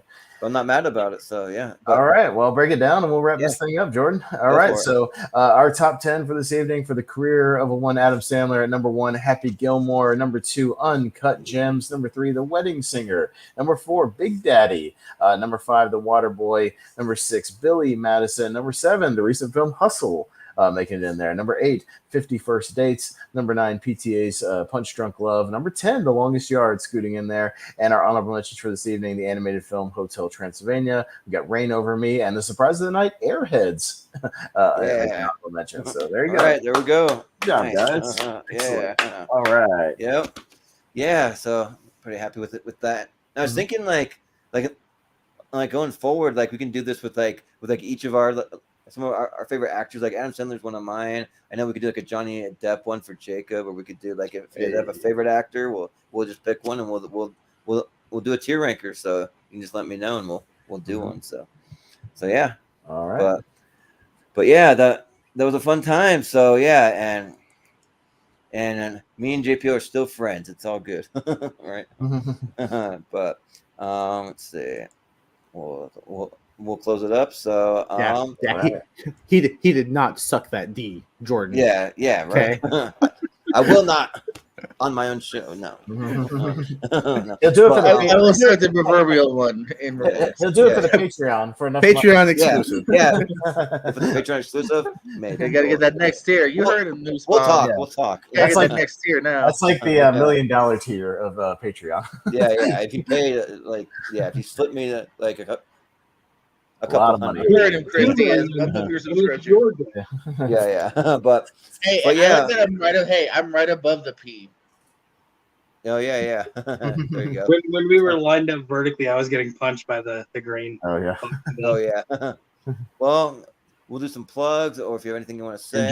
And Jordan Anderson is the blacksmith of the evening. Yeah, right. On the screen. Yeah. Yep. All right. Papa. Davis. Yeah. What do you got to plug, Papa? Yeah. You can find me all over the place, Jacob E. West, because there are a lot of Jacob Wests in the world, but only one whose parents give him the middle initial of E, and he actively uses it on social media. That's me. I haven't found anyone else who's done that yet. I don't know why. Initials? Yeah, you might not like your initials if that's the case. I grew up with them, so I dealt with it. But you can also find me over at TMG Trivia. I run singles and teams.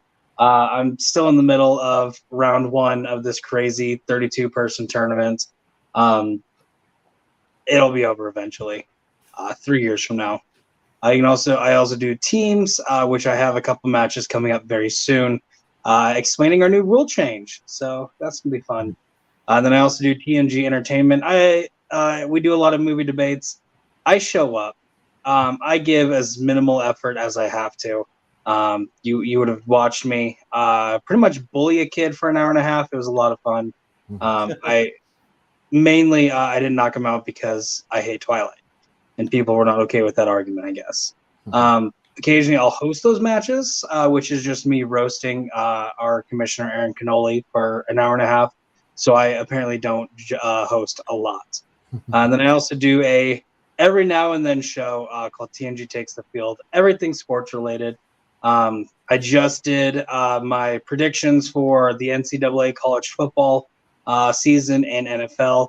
And I got to spend some time with my parents where my dad roasted me for my horrible predictions.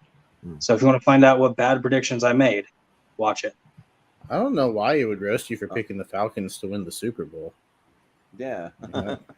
Oh, that was Kevin's episode, not me. Yeah. I'll have to check that out and see what you picked there. Yeah. But yeah, and also I use my initials in my own personal email address. I just don't use it for my like main screen name. Well, your initials aren't Jew, so I don't want to hear. Yeah. You can find Jordan at Jordan Shabadoo Anderson at gmail.com. Yeah, right. Yeah. JSA, yeah. But JPO, where can they find you? Well, I like my initials. I made it part of my thing. I use that middle name all the time now. And no, also Papa, don't forget too, we love Adam Sandler so much. For our next Ontel match, we chose The Waterboy as one of the movie that our opponents have to study. So I got to rewatch. I actually had it on the background earlier when we first started this, and so I got to do another rewatch, which I don't mind doing. So yeah, it was on TV yesterday. What's up? Oh, I watched it on TV for a little bit yesterday. Yeah. So you catch us. Those trivia matches are the devil. What part of the snake do they eat? I don't know. Let's say the knee. It's a knee. Yeah. What's the question? I hope so. But anyway, there the Pierce Code channel, movie trivia, yada yada, countdowns. Maybe me and Jacob will review Hustle again because we love it. And other movies. Pierce Wrestling, same stuff going on over there. Some trivia, some matches, some podcasts, and on this channel too sometimes. Thanks. Lonely Marks, right, guys? We do that. Yeah. Well, me and Austin are gone. We'll still have some content. I mean, we'll be doing stuff, but you guys will be holding the fort down with Lonely Marks at least. And maybe if you want to jump on and do some like impromptu like tournament or something, to go. I'm gonna do the most random stuff while you're gone. You're gonna come back and there's gonna be the most random videos on the channel that you're unaware of. Tournament fight Seth Green versus David Krumholtz. Yeah. Like, what do you do to the channel? Yeah, like tournament fight. 64 random movies. Yeah. Well, that's actually an idea that we've been floating around. We're gonna do 64 just random movies that haven't been on tournament fights yet. I like that idea.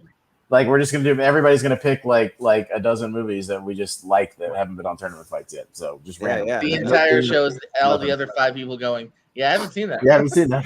Yeah. I don't know what that is. Yeah, we'll see. But the question is, do we want some little movie called The Godfather finally showing up? Godfather show movies that never get hyped.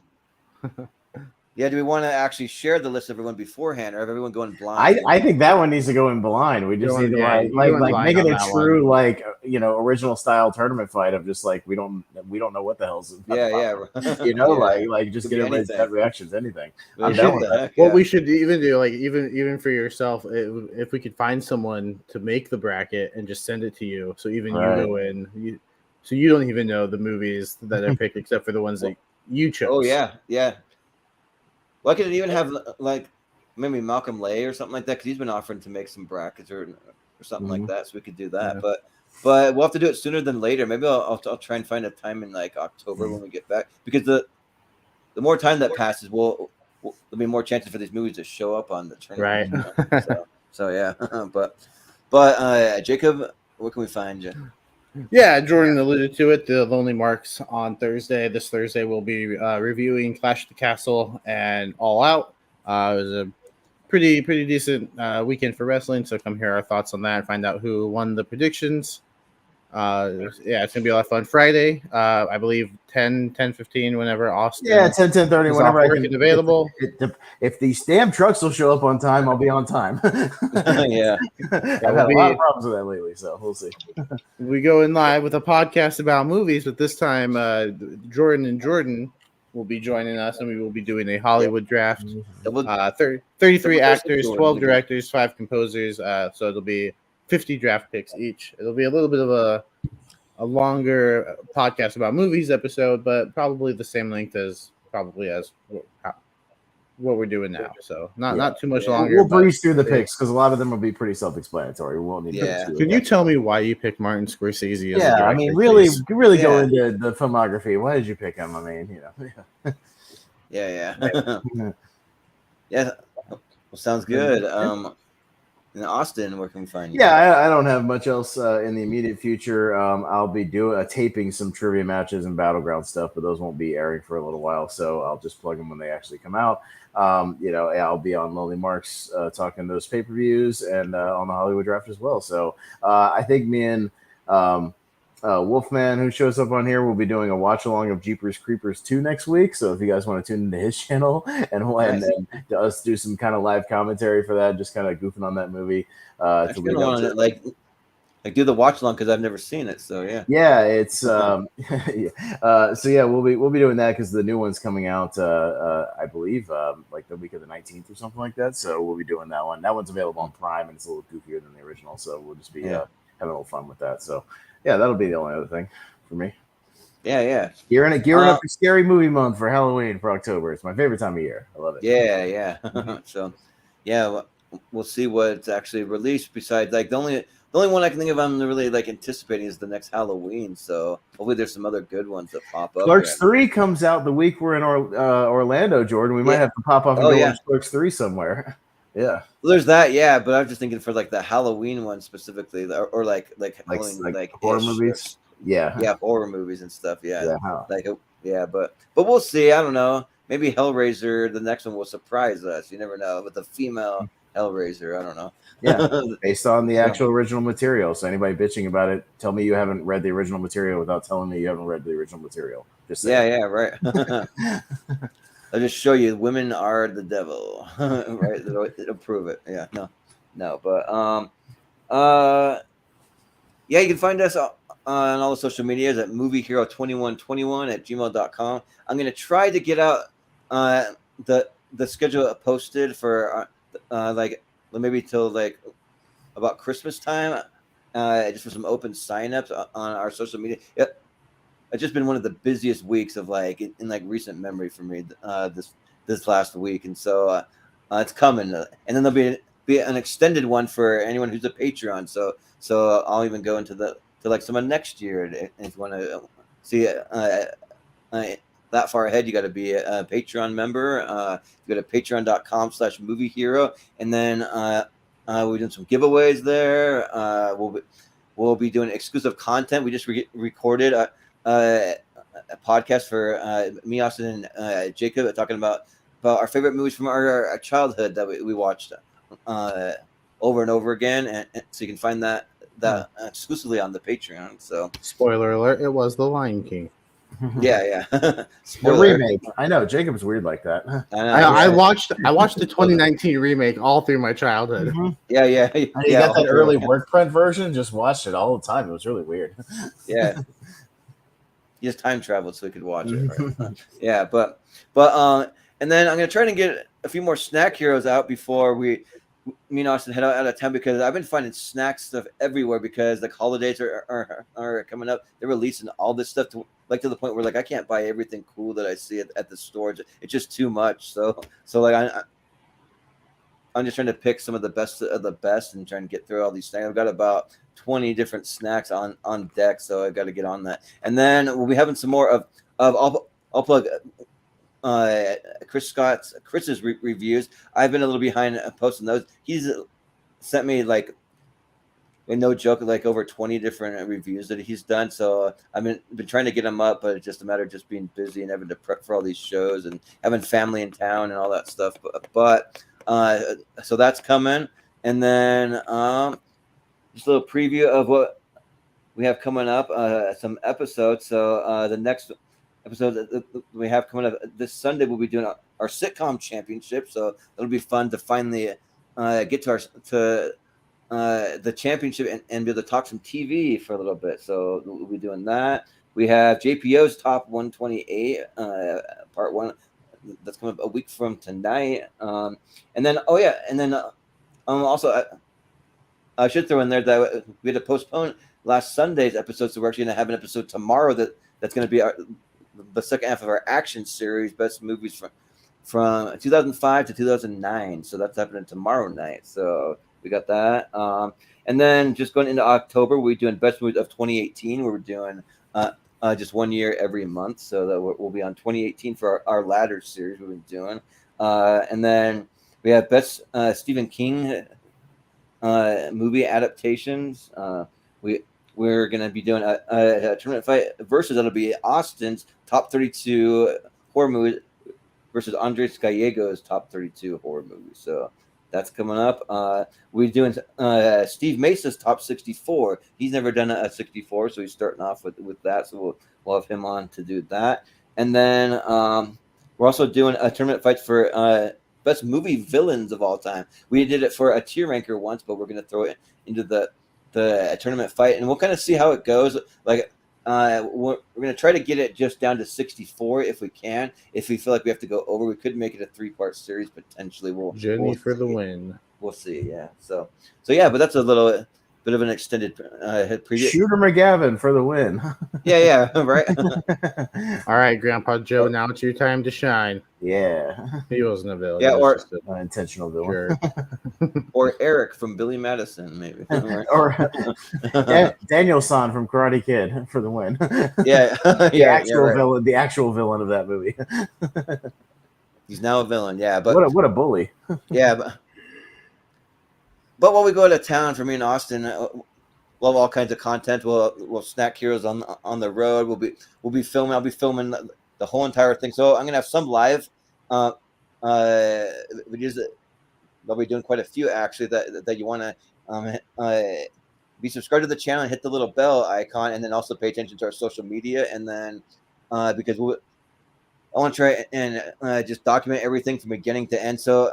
Well, some live, but then I'll have some pre-recorded stuff that I'm going to bring home, some footage I'm going to edit. I'll add some music and effects and like different things that will release a couple weeks after I get back. But yeah, we'll be doing lives like all the different activities and theme park and like we'll be doing reviews of different things that we do on the road. So it'll be fun. So watch for those. So those are coming up. So yeah, but I think that's going to do it for us tonight. So. Thanks again, guys, for jumping on to talk some Adam Sandler. And if anyone's watching and you have a favorite actor you'd like to be on the show, just send me a DM and maybe we'll do a tier ranker of just anyone's favorite actor from the community. So we'll try our best to make it happen. So, but yeah, for Papa West, for JPO, for Jacob, for Austin, for Brian Nussbaum, I've been Jordan, the Shabadoo Anderson, and we'll see you next time.